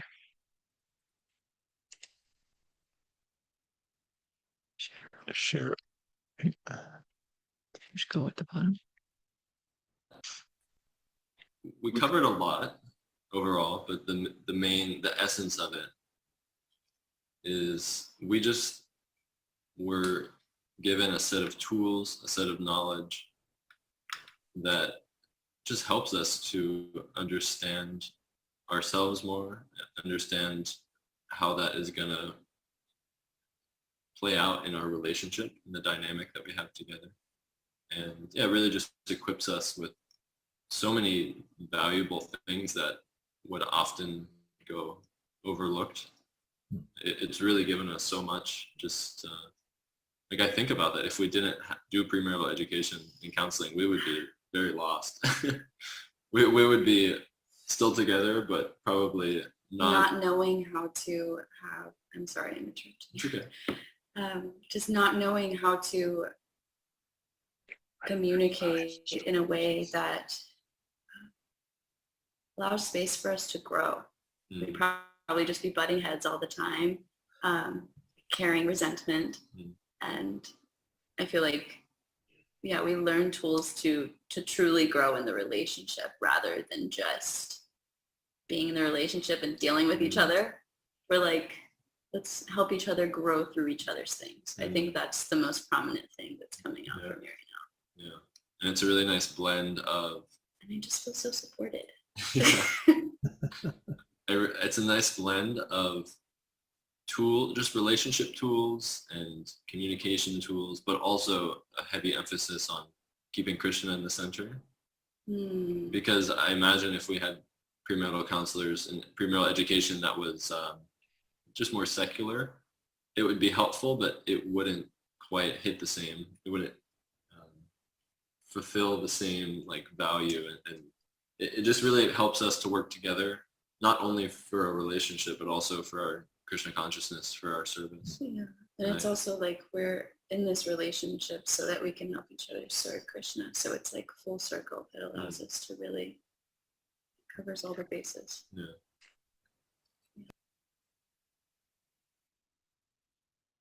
We see that our advancement in Krishna consciousness is actually practically manifest in our relationships.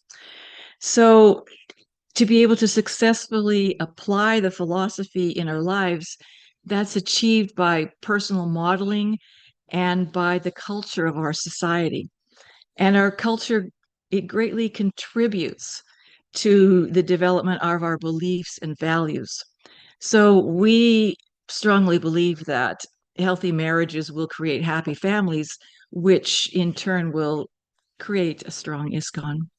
So we will open it up for comments or questions. I see we have one from Mr. Chandradas Prabhu.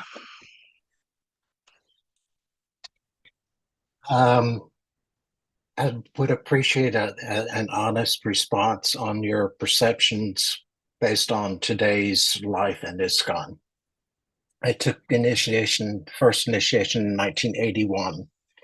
And at the fire sacrifice, when we discussed the 4 regulative principles, we elaborated on the definition of illicit sex. That was for the purpose of having children and raising them in Krishna consciousness. At that time, the practice was that there would be a Garbhadan Samskara, that the parents would chant 108 rounds on the day that they planned to conceive a child. Would you say that that is currently the case in ISKCON? And if not, what has changed? You're asking if that's the standard currently in ISKCON, or if people apply it, or what exactly? Well, let me answer your question. We see that what I think your question is. How's that? We see that Prabhupada gave the highest principles possible in his books, and that is what we want to try and achieve. We also see that in Srila Prabhupada's books, he presented a spectrum so that we can all grow. And many times you will also see in Srila Prabhupada's books that he says illicit sex is sex within marriage. And he goes on to explain how one can purify that by the process of Garbhadan Samskara. So we see that Prabhupada gave us room to grow towards our highest principles. And each individual is probably at a different stage of spiritual advancement. And it's up to them with consultation to understand how they're going to achieve their highest goal in life. So we see that Prabhupada was very magnanimous, and he showed us how to do the highest things. And he was also very compassionate and gave us processes for how we can get there. And one of them is to have a strong, stable marriage. Does that answer your question? I think it does, and that what I'm hearing is that there's an ideal, and that we should encourage people as much as possible to engage in Krishna consciousness to reach those highest ideals. And we look to see the good and the service that they do. And we may or may not be at that high level that Prabhupada has delineated, but we still do our best. Is that a fair summation, or? I also think Can you that offer me any other advice? That sex within marriage is a pretty high standard nowadays. That's, I mean, not minimizing in any way the highest. Do you want to add something? I was just going to say, our group compiled a book called The Heart and Soul Connection, a devotional guide to marriage, service, and love. And I was voluntold to write the chapter on intimacy and affection. And it's a vast topic. It's very hard to discuss it thoroughly in just the brief time we have. But I would encourage you or anyone else that's interested in supporting marriages in their community to take a look at our website. We sent Bali Mardhan Prabhu a link to a little document with all the different resources that are available on our website. I think if you post it in the chat, the links won't work. You'll actually have to go to the website, or if he's going to post it on his web page, that'll be there. But we have a lot of information on those topics on our website, premarital counseling, all kinds of things, couples getting to know each other. We have a list of over 120 questions they can sit down and discuss that couples find extremely helpful in getting to know each other and understand if they are compatible before they get too involved. And there's a wealth of resources there that we've spent 20 years developing. So we've probably used up our time, I think. I'd like to thank you for your attention and thank the organizers for arranging this. Very valuable service. Thank you very much for really joining. And I put the website link here, and definitely we are going to put in ISKCONeducation.org at least the main hyperlink to Vaishnav Family Resources.org. as well as your YouTube and Facebook link. Thank you very much, Prabhuji. So please, also those who are on the call, I shared it in the chat. There are some additional things which there is a link. I think we need to do a hyperlink creation, but main link is there for the 2.1. I put it here. Thank you. So with this, we have our next presentation by His Grace Balram Leela Prabhu. So let me put your, just a minute. So remove the spotlight so that, okay. Balram Leela Prabhu, I think you are there. So he is from the Bhaktivedanta Research Center. You're based out in Calcutta, right, Prabhu? Yeah, well, yes, Bombay and Calcutta, you can say. Yeah, both, but mostly there. So headquarters in Calcutta, yes, for Bhaktivedanta Research Center. Exactly. So he is going to present about a mission to save our divine literary heritage. So I made you presenter co-host. So please go ahead and share your screen. Thank you so much. You can hear me okay, Prabhu, and you can see the screen okay? Everything good. Okay, great. Thank you so much for giving me the opportunity to be able to speak about the Bhaktivedanta Research Center Seva to this esteemed audience. I will be covering a lot of slides right now here in this, try to cover as much as possible in the next 15-20 minutes that we have here. I will cover even introduction to what the mission of Bhaktivedanta Research Center is, because some of you may have heard it maybe, but because it's going to be recorded for the future. So there will be people who may not know anything about it. So bear with me if you have heard it before. So Bhaktivedanta Research Center, you can start off with this with Prabhupada's statement here. We can see Prabhupada is actually meeting Srila Lalit Prasad Thakur, the son of Srila Bhaktivinoda Thakur at Birnagar, the birthplace of Srila Bhaktivinoda Thakur, and where he saw that he found that they had original rare handwritten manuscripts.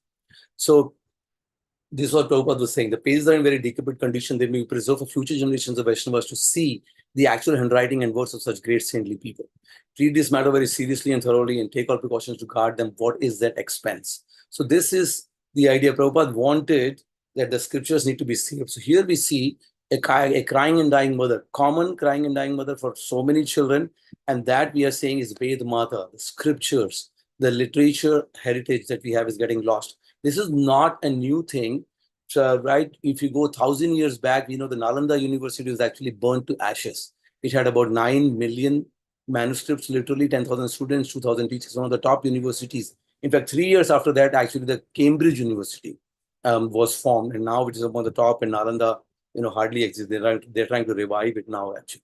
This shows the example of how the ancient Vedic knowledge essentially was getting lost, and then later in the colonial period, the knowledge, actually was completely removed from the education system altogether. And even now, if you see, about 10 million manuscripts actually exist all over India. 96.7%, according to the government of India, 96.7% of the 10 million manuscripts in India are on the verge of extinction. These are some of the pictures that our team had actually taken over the last 15 years that we have gone through so many remote places. It's like, across the Indian subcontinent, and you can see the pathetic condition of these things. So if you think Gaudiya Vaishnava literary heritage was better, unfortunately not so. We have about 700 plus books known that these books exist in Gaudiya Vaishnavism. 316 of them are actually lost, can't be found. And only 142 of the books of Gaudiya Vaishnava literary heritage are actually even translated to English. Bhaktivinoda Thakur, just 150 years back, 89 known books, and only 39% of them have been translated. About 1/3 of them, Bhaktivinoda Thakur's books and articles are actually can't be found at all. Can we believe this? I don't know. I don't think many devotees even know about this thing. So what we're talking about here is actually whether you go to the broadest level or to the of Vedic heritage or Gaudiya Vaishnava heritage or Bhaktivinoda Thakur, this knowledge was actually the most ancient, most profound, most comprehensive knowledge system in the world. It is extremely powerful, as we know. And here Prabhupada is saying that in every department of material science, there is a perfection to be achieved. And to achieve it, one must consult the Vedic literature. So this knowledge is so profound. And now even shown by yoga and Ayurveda, you can see just the success of these two fields across the world. We can see how powerful, we can see, nobody can actually argue that this knowledge system is essentially the most powerful knowledge system in the world. So that's what BRC is doing, that we want to revive this Vedic wisdom. We want to revive this Vedic wisdom globally because it has got lost. And that's the Shastra Mandir. So it's just like there is a temple of deities, this is the temple of scriptures, where we are reviving the Vedic wisdom globally. Harishwari Prabhu and Pranava Prabhu started this about 15 years ago. The headquarters is in Kolkata. And before I forget, I invite everybody to also come and visit. We have a nice guest house. You can almost have like a spiritual literary retreat center there. You can have, and you can be in the library, be in the association of these divine books. The inauguration, you can see the worship is happening of the deities here, by our Maharajas, you can see, and that's essentially what the BRC is. Now, how do you worship the scriptures? That's the question. These are the 6 pillars we talk about: collecting, preserving, exhibiting, and then right side is researching, publishing, and teaching the scriptures. Once you do all of these 6, that is the worship of the scriptures. And I will show you briefly how we actually have been doing that for the last 15 years. We have branches in Mumbai, and Pune, and Kolkata, and Puri, and Govardhan. We are affiliated to University of Mumbai and University of Pune. We are already offering PhD and master's program, etc. at University of Mumbai. And if you see these 6 things of serving, of actually preserving the scriptures, this is not a new thing. It is something which has been happening in our parampara for a long time to come. In fact, Matsya Avatar first came to protect the scriptures because they were getting lost. Even Krishna says in the Bhagavad Gita, in Sakalena Mahata Yoga Nashta Paranta, the knowledge keeps getting lost. So it needs to be preserved and again propagated. Mahaprabhu himself was a manuscript collector, where he was, brought Brahma Samhita and Krishna Karnamrit. Rupa Goswami, Sanatan Goswami, on the order of Mahaprabhu, were doing the same thing. Jiva Goswami had a big library. Bhakti Vinod Thakur was searching for Chaitanya Charitamrita after, for about 8 years, before he found 1 copy of Chaitanya Charitamrita. Bhakti Siddhanta Thakur had a massive library, which we have now at BRC, of 2380 books and 70,000 plus pages of journals. And if you come to the right side, research, publish, and educate, Chaitanya Mahaprabhu himself, obviously, was such a big researcher himself, 61 explanations of the Atmaram verse. Rupa Goswami, Sanatan Goswami did massive research themselves. Jiva Goswami wrote 500,000 verses of Sanskrit verses. Vishwanath Chakravarti Thakur also. Bhakti Vinod Thakur, Bhakti Sansari Thakur, we will see later about this presentation, such big, scholars and researchers themselves. Tamal Krishna Goswami Maharaj himself, did his PhD at the University of Cambridge. So that's what the BRC is trying to do, is to revive all of these 6 elements of collecting, preserving, exhibiting, researching, publishing, and teaching. But to do that in collaboration with top universities and scholars across the world, bring in the academia also, bring in the latest and greatest standards which are there in the contemporary society to serve the most ancient and most profound knowledge system in the world. GBC body has appreciated the work of the BRC as a library, research, and an academic institute which is serving ISKCON globally. I'm sorry I'm going too fast. I request you to fasten your seat belts, as I said. But, the time is limited, but I thought it would be best to cover all the information as quickly as we can. Here are some blessings from our current senior leaders. As you can see, Devamit Swami Maharaj, he's saying, this is so extraordinarily important and beyond everything I can dream of what you've done so far. It's a massive undertaking, just like the TOVP. And Jayapataka Swami Maharaj saying, I don't know how long I'll be here. He said it in front of me, but I am for you. And Rabindra Swarup Prabhu, I just met him in Mayapur. He said, I'm much impressed, inspired, and grateful for the amazing progress of the BRC. This is the manifestation of the desire of Srila Prabhupada. Rameshwar Prabhu saying this is the essential future of the BBT, which lies here in the BRC. So this is just some statistics of the 6 pillars of the BRC, where the collection, we have done more than 50 plus search visits across different remote places, villages, etc., libraries across the Indian subcontinent. More than 12,000 plus manuscripts being saved, preserved more than 40,000 physical books, more than 100,000 plus pages of journals, and then actually more than even 100,000 digital books also. Exhibitions, we've created 2 museums, which I'll also show you later in this presentation at Ultadanga and also at TOVP. Many rare artifacts. We have 40 plus research projects going on, 10 plus books which have already been published, more than 20 plus articles by various scholars in academic journals, more than 5K students for our physical as well as our online courses, MOUs with 15 institutions, like that. Now, coming briefly to what we do, what we have done in all of these 6 areas, collect and preserve. Let's talk about that first. So here you can see a picture, just one picture showing you the pathetic condition of just one place we are working right now at this time, Howrah Sanskrit Sansthan in Kolkata, which has 5,000 plus rare manuscripts, 5,000 plus rare manuscripts. This is a picture we took just last week of that particular place. So the team which is working there right now, which is doing physical, digital preservation and everything, like that, manuscripts which get preserved like this, then physically. We have these are some other places that we went to, Gaurangatol Mandir, 400 place Navdeep in manuscripts there. Here you can see the Pujari there. He is holding this manuscript, which is a 500 plus year manuscript. Our team is digitizing the work there. They say it has the original handwriting of Sri Chaitanya Mahaprabhu. So you can see the handwriting of Sri Chaitanya Mahaprabhu. They see here that the one which is written at the top in small font, and we actually engraved it on zinc plate. We didn't just save it physically, the original manuscript, but engraved it on zinc plate also. So you can see this is Gadadhar Pandit's handwriting right here, what they claim to be. That way, we have also gone to so many other places in school in Bangladesh. Look at this picture. You just meditate on it for a few seconds. You see this knowledge is getting lost right here in front of our eyes. A lot has got lost.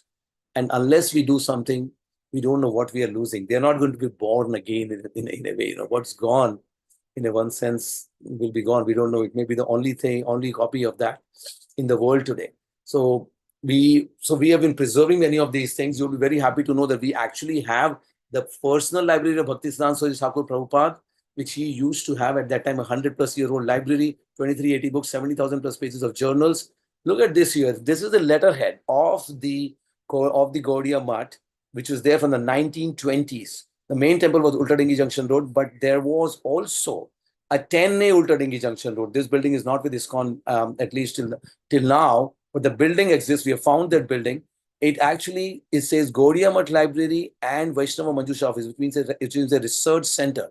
So there was actually a temple and a research center on the side, which was in Bhakti and in Gaudiya Math at that time. And this is that library which is at the BRC. So please come and take the, have darshan of the library. You can read the books. Just giving you one example, one of the things in the library is the Dainik Nadia Prakash, a daily newspaper which was started at that time. It was marketed as the only daily newspaper in the world, Vishwa Ekmatra Adhyatmik Dainik. They used to say 40,000 pages, 8 pages per issue, 5,000 plus issues, published from 1927 to 1947, bound in 62 volumes. Look at the condition of this. If we did not come forward, if Harishwari Prabhu did not take that initiative to save them, would we have any of this, this daily newspaper? Even in ISKCON, nobody has actually dared to start a daily newspaper. But 100 years back, he had started a daily newspaper at that time. We digitized the work. We have laminated each and every single page of this. As you can see, this is what it was before preservation. This is what it is after preservation now. So we have also now creating a digital library of it. Here, Harishwari Prabhu visiting the Bhakti Vinod Goshti at the Bhakti Vinod Thakur's birthplace. And here we, took care of all the works there, trimming them, encapsulating them, laminating them, binding them, and such that way we saved the books. And then we handed over some of them back to them. Some we kept with us.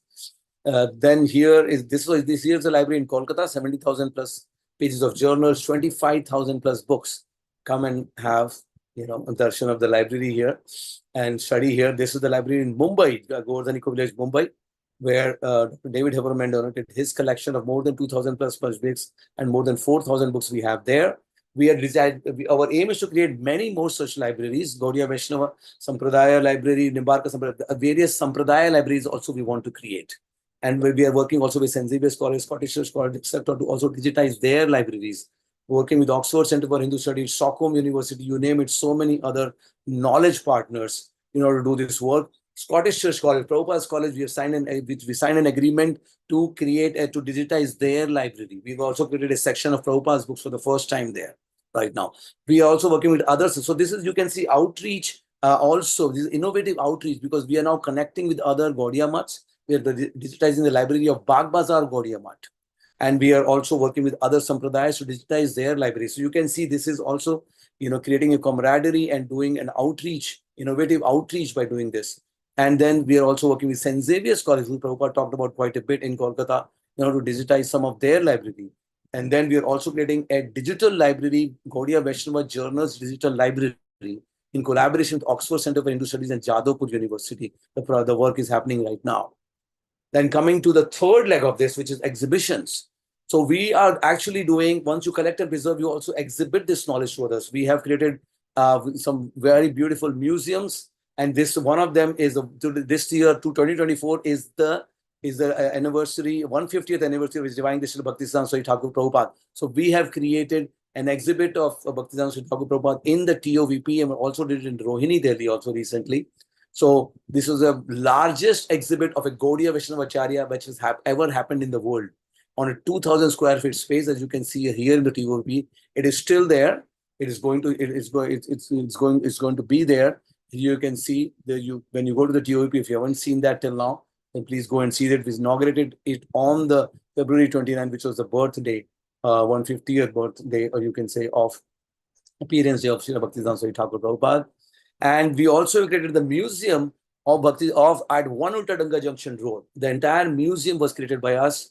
And then we also helped them actually do the architecture by doing the research so that the building was reconstructed in exactly the same way that it was over 100 years ago. So this work was also done.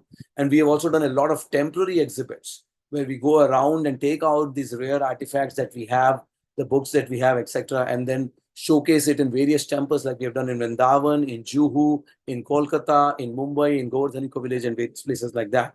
And we can come to so many other temples to do that.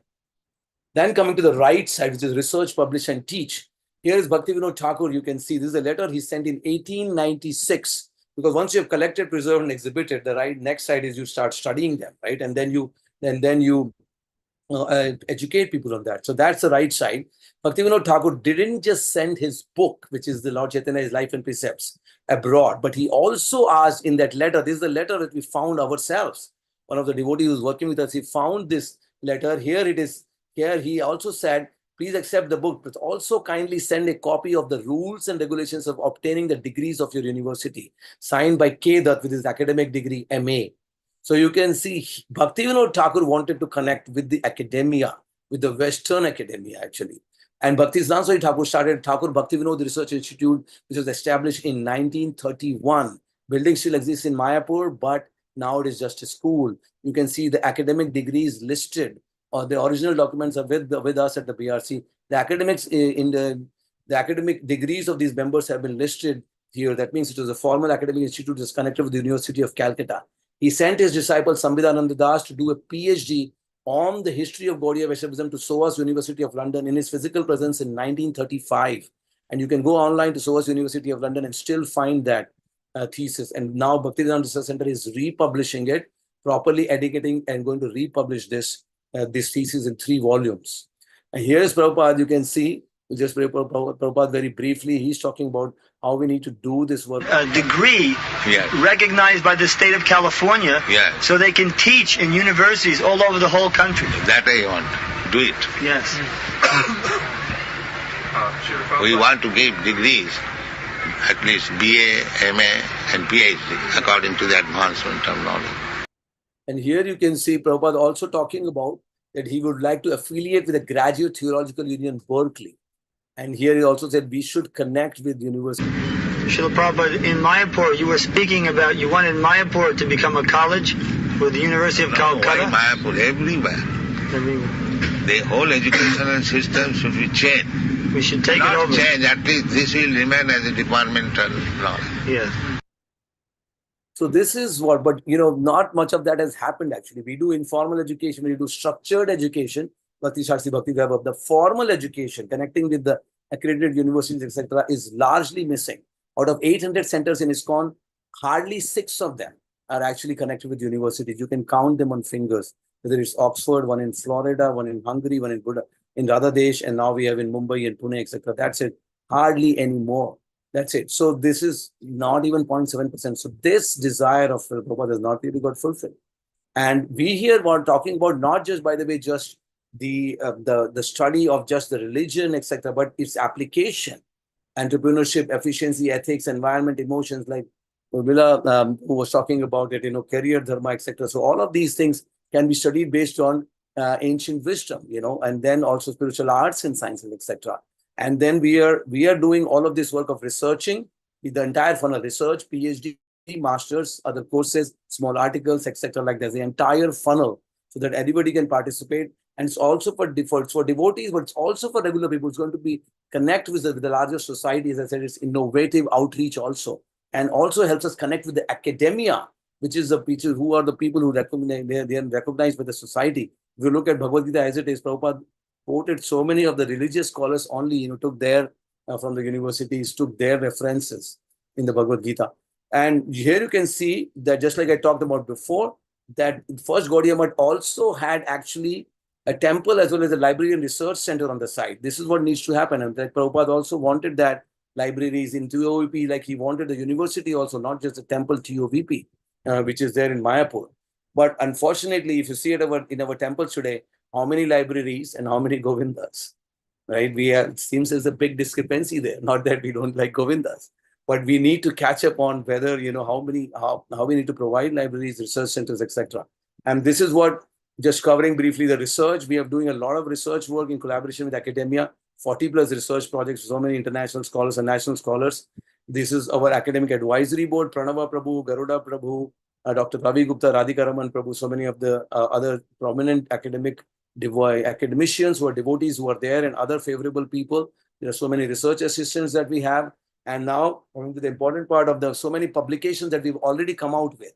Bhaktivinoda Thakur's Swalikhita Jeevani has come out after a century. Madan Mohan, a book on Madan Mohan, research on just the 500-year-old history of Madan Mohan has come out. Again, this is a devotee scholar who is a devotee in Radharaman Parivar Vrindavan. He has come up with this, and he's a professional architect also.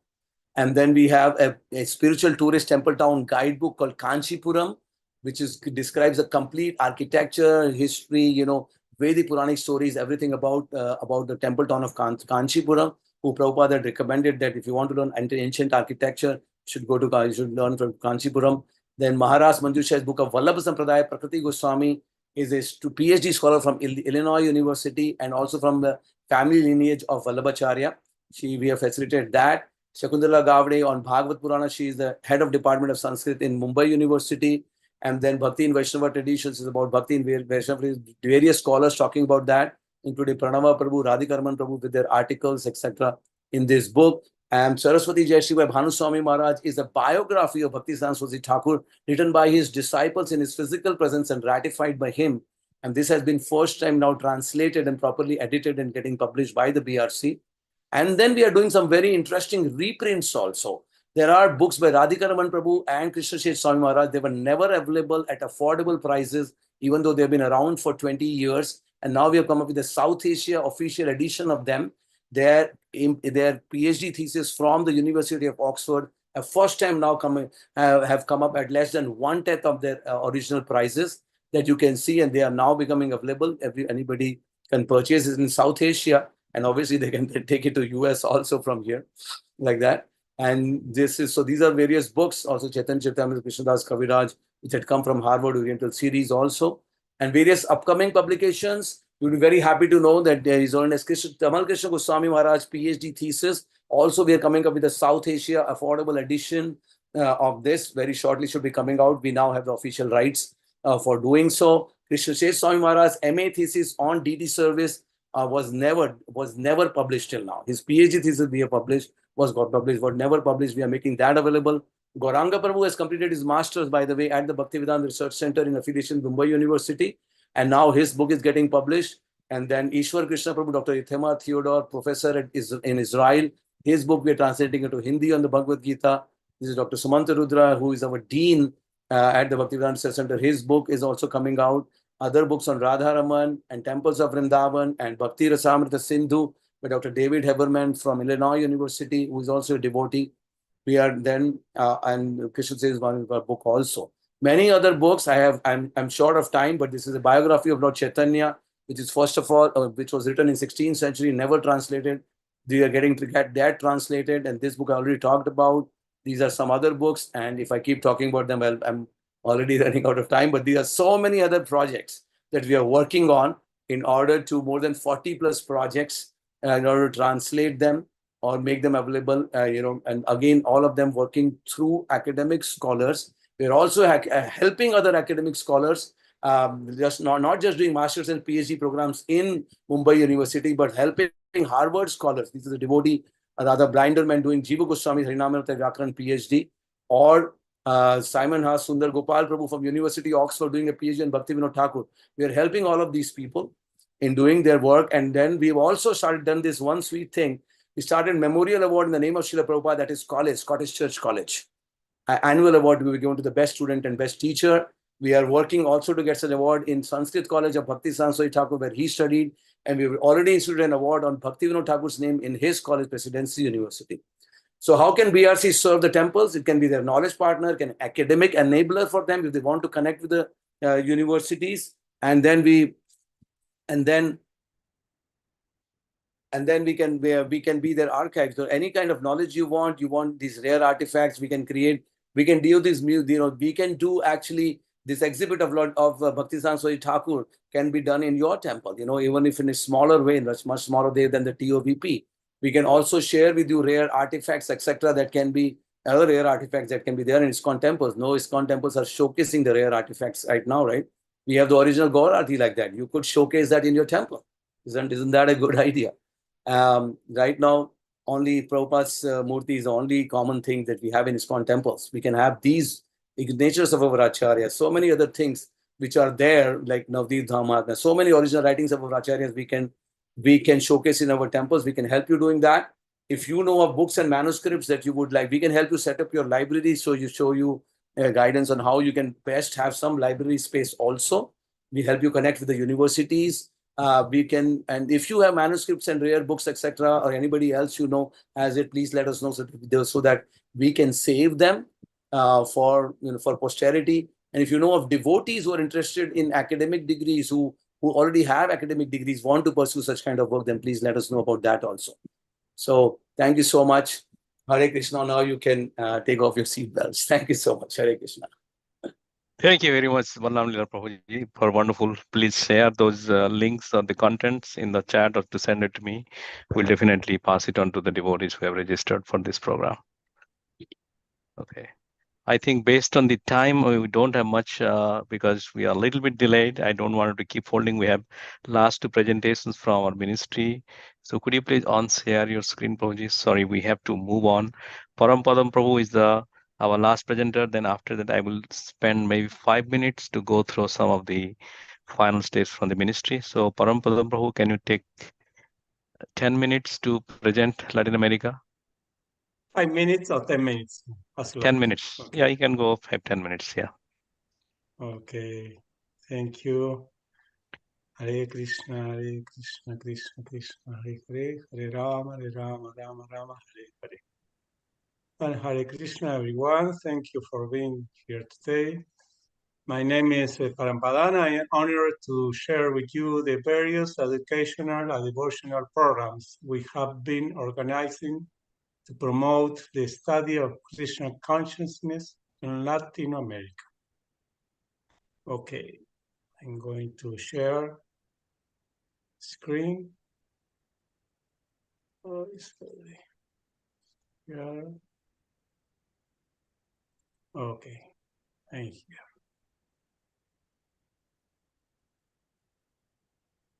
Okay. First, I'd like to present different projects or different programs that the devotees report me. The first is the Sing Gita. Facilitator is Mahavidya Devidasi from Mendoza. Sing Gita is a weekly 2 hours program involving a systematic and comprehensive reading of the Bhagavad Gita.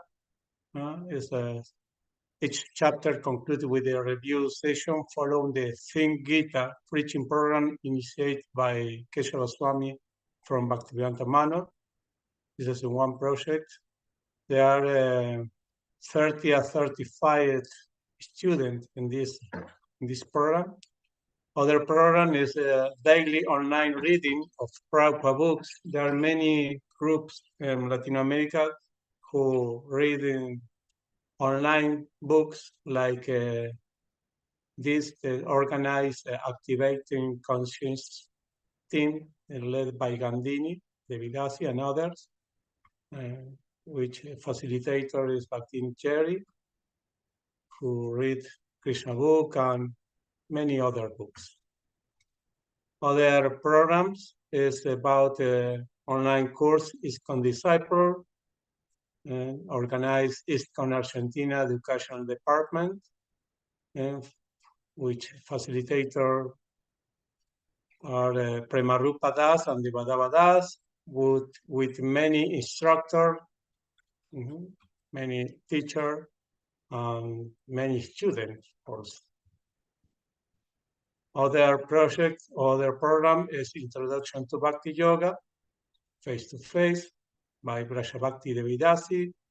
It's a project organized ISKCON Buenos Aires Education Department, and 30 registered participants, with many other courses upcoming. Disciple, Introduction, Bhagavad Gita, and Bhakti Shastra.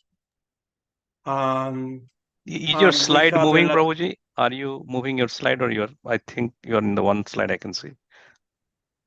Sorry? Oh, that is, no. Are you moving your slide or no, right? Means I can see only one, so please just to make sure that we are not seeing anything else. Okay. Can you? And this? Maybe share the other screen. We can see the 10 slides and slide 1, 2, 3, 4 on the. Yeah, maybe if he unshare and share again. Unshare and share the different screen. And different screen. Oh, I don't there know. is share the screen too.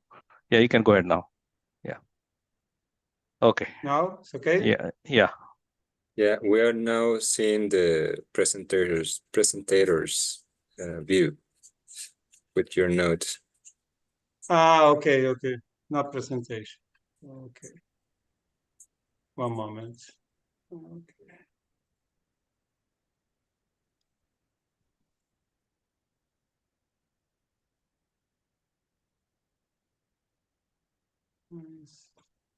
Here. Okay. This way is okay? Yeah, this way. But pon la modo de presentación.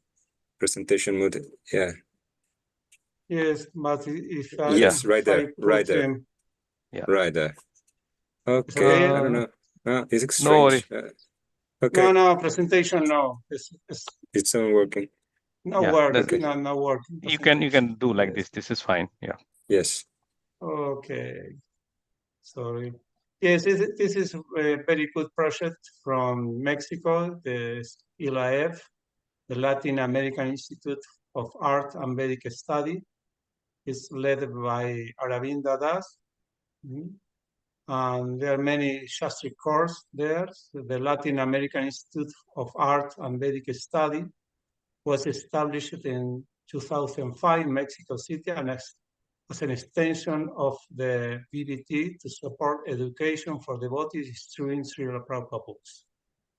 Okay, there are many graduates, 220, and the course offers the Bhakti Shastri, Bhakti Vaibhava, introductory course, Guru Disciple course, training course, Sankirtan course, many courses. And now they are teaching by internet. They have a campus, Moodle campus, where teach from all Latin America. And the last is my program. You know, for 20 years, we have provided online course and devotional training to the global Spanish-speaking community with my wife, Anantashaya Nadasi. My campus is Cultura del Bhakti.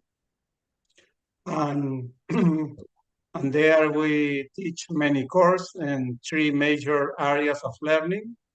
The first area is scriptural training. We have course 100% online, Introduction to Bhakti, Disciple course, Vaishnava etiquette course, Bhakti Shastri in a singular way, because it's the only one Bhakti Shastri that you can start and finish the Bhakti Shastri when you want. It's especially for the the people who have many responsibilities in their life. Then not deadlines, self-paced. We have we teach Bhakti Vaibhava course. Currently, we have 48 students, and we are teaching Bhaktivedanta course. It's the first Spanish Bhaktivedanta course with 10 students. Now they are completing Canto 10. This is the first area, and we have other area, the professional training, where teach course of ISKCON is about communication, ISKCON communication course. Remember that all of these courses 100% online. It's not necessary. You can, learn this course from your phone. Leadership course, facilitation course, the 3 levels, mediation and conflict resolution. Yes, this is about professional training. And the last area is art and culture training. We teach Odyssey dance course, yes, online, 100% online. Ayurveda course, Vedic astrology, Vastu, Bach flower, anxiety therapy course, Sanskrit course. It may be in the future, Vihastra Ashram by Uttama and Partha, and how you, find your Varna by Urmila Devidasi, maybe. Okay, this is my program, but now I like to present my new project about YouTube. I think YouTube is the very big Mridanga for today, and then we start a YouTube channel where we share many videos. Now we have 200 videos about the different aspects of the Bhagavad Gita and Bhagavatam. And then there are many subscribed and many people, from other place that we can watch this video. Okay, that is all. Thank you, Hare Krishna. I want to say that in conclusion, the Latin American community has, I think, it has an extensive opportunity for education, support, and accreditation and studying the Srila Prabhupada books.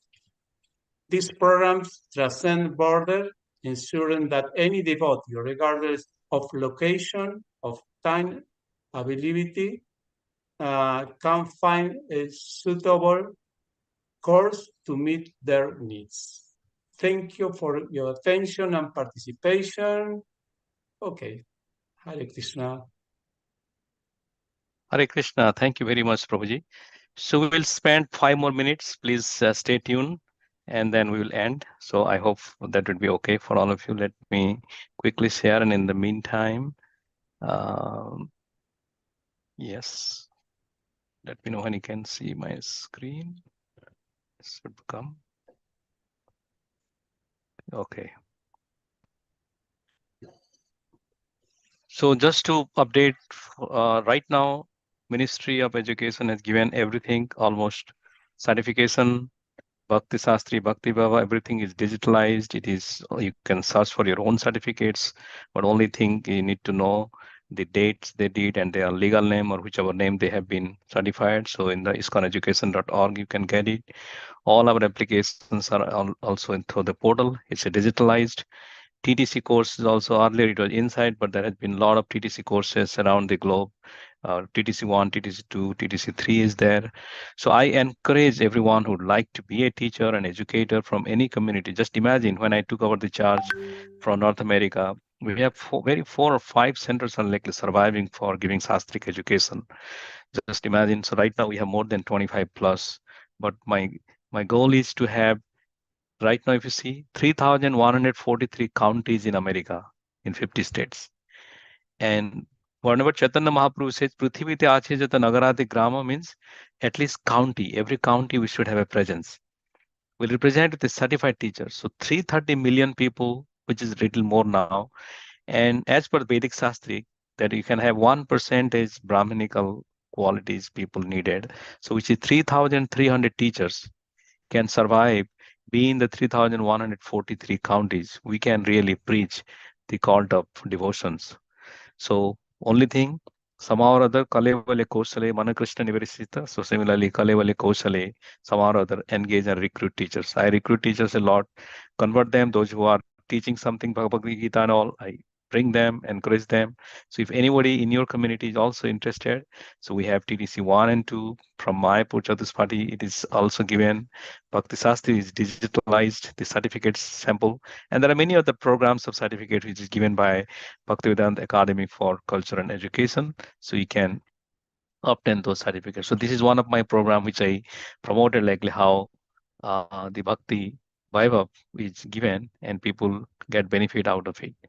So in overall, you can see there is some North America, there are some of the institutes are not updated here, but which is already Pan-American. For Latin America, you can see there are registered teachers, educators. If somebody's name or you wanted to be also a part of this teaching program, you can let me know.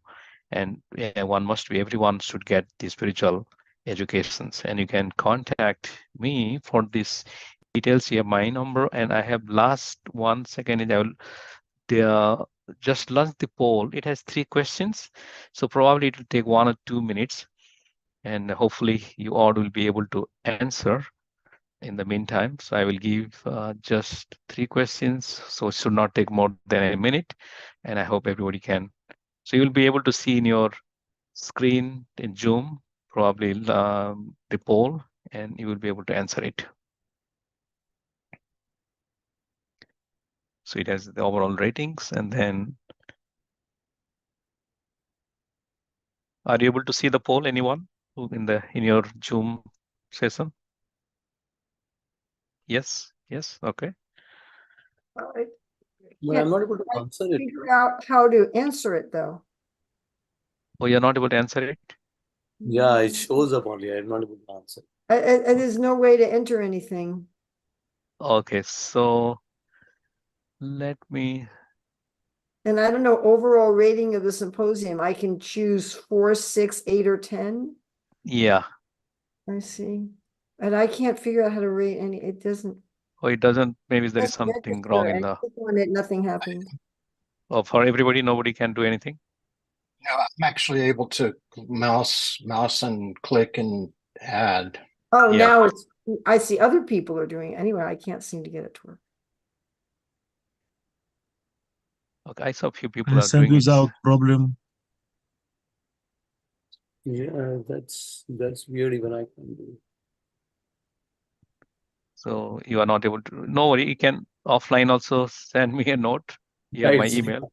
I'm the same thing. I'm seeing others doing it. I'm seeing others doing it, and I can't do anything. No worry. So some of you have. Maybe it works on a phone, but not a computer. No, it should work in computer I also. just answered in the computer. For me, it works.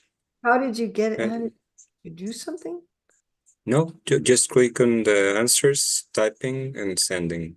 I don't know, maybe a book or something like that.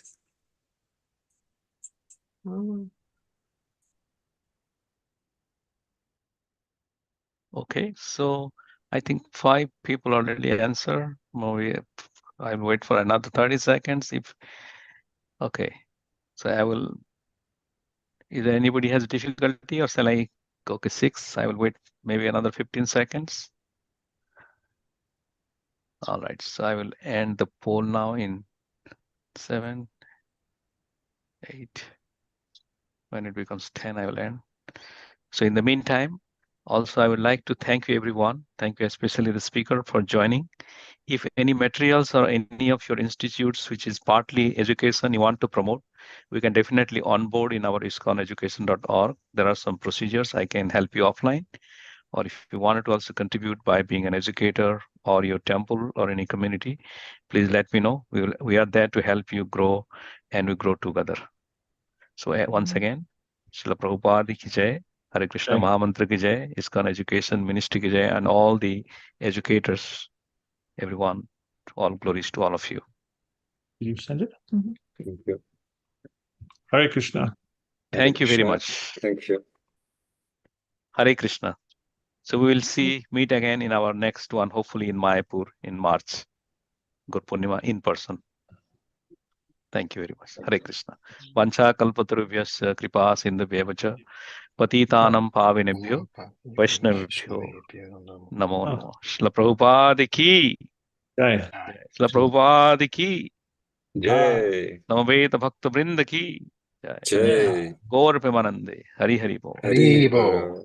Thank you very much. With this, I will end the call, and I will send all the video recording for this individual presenters separately. Maybe wait a couple of weeks, and also the link of the social media will be shared with all of you. Thank you. Thank you. Hare Krishna. Hare Krishna.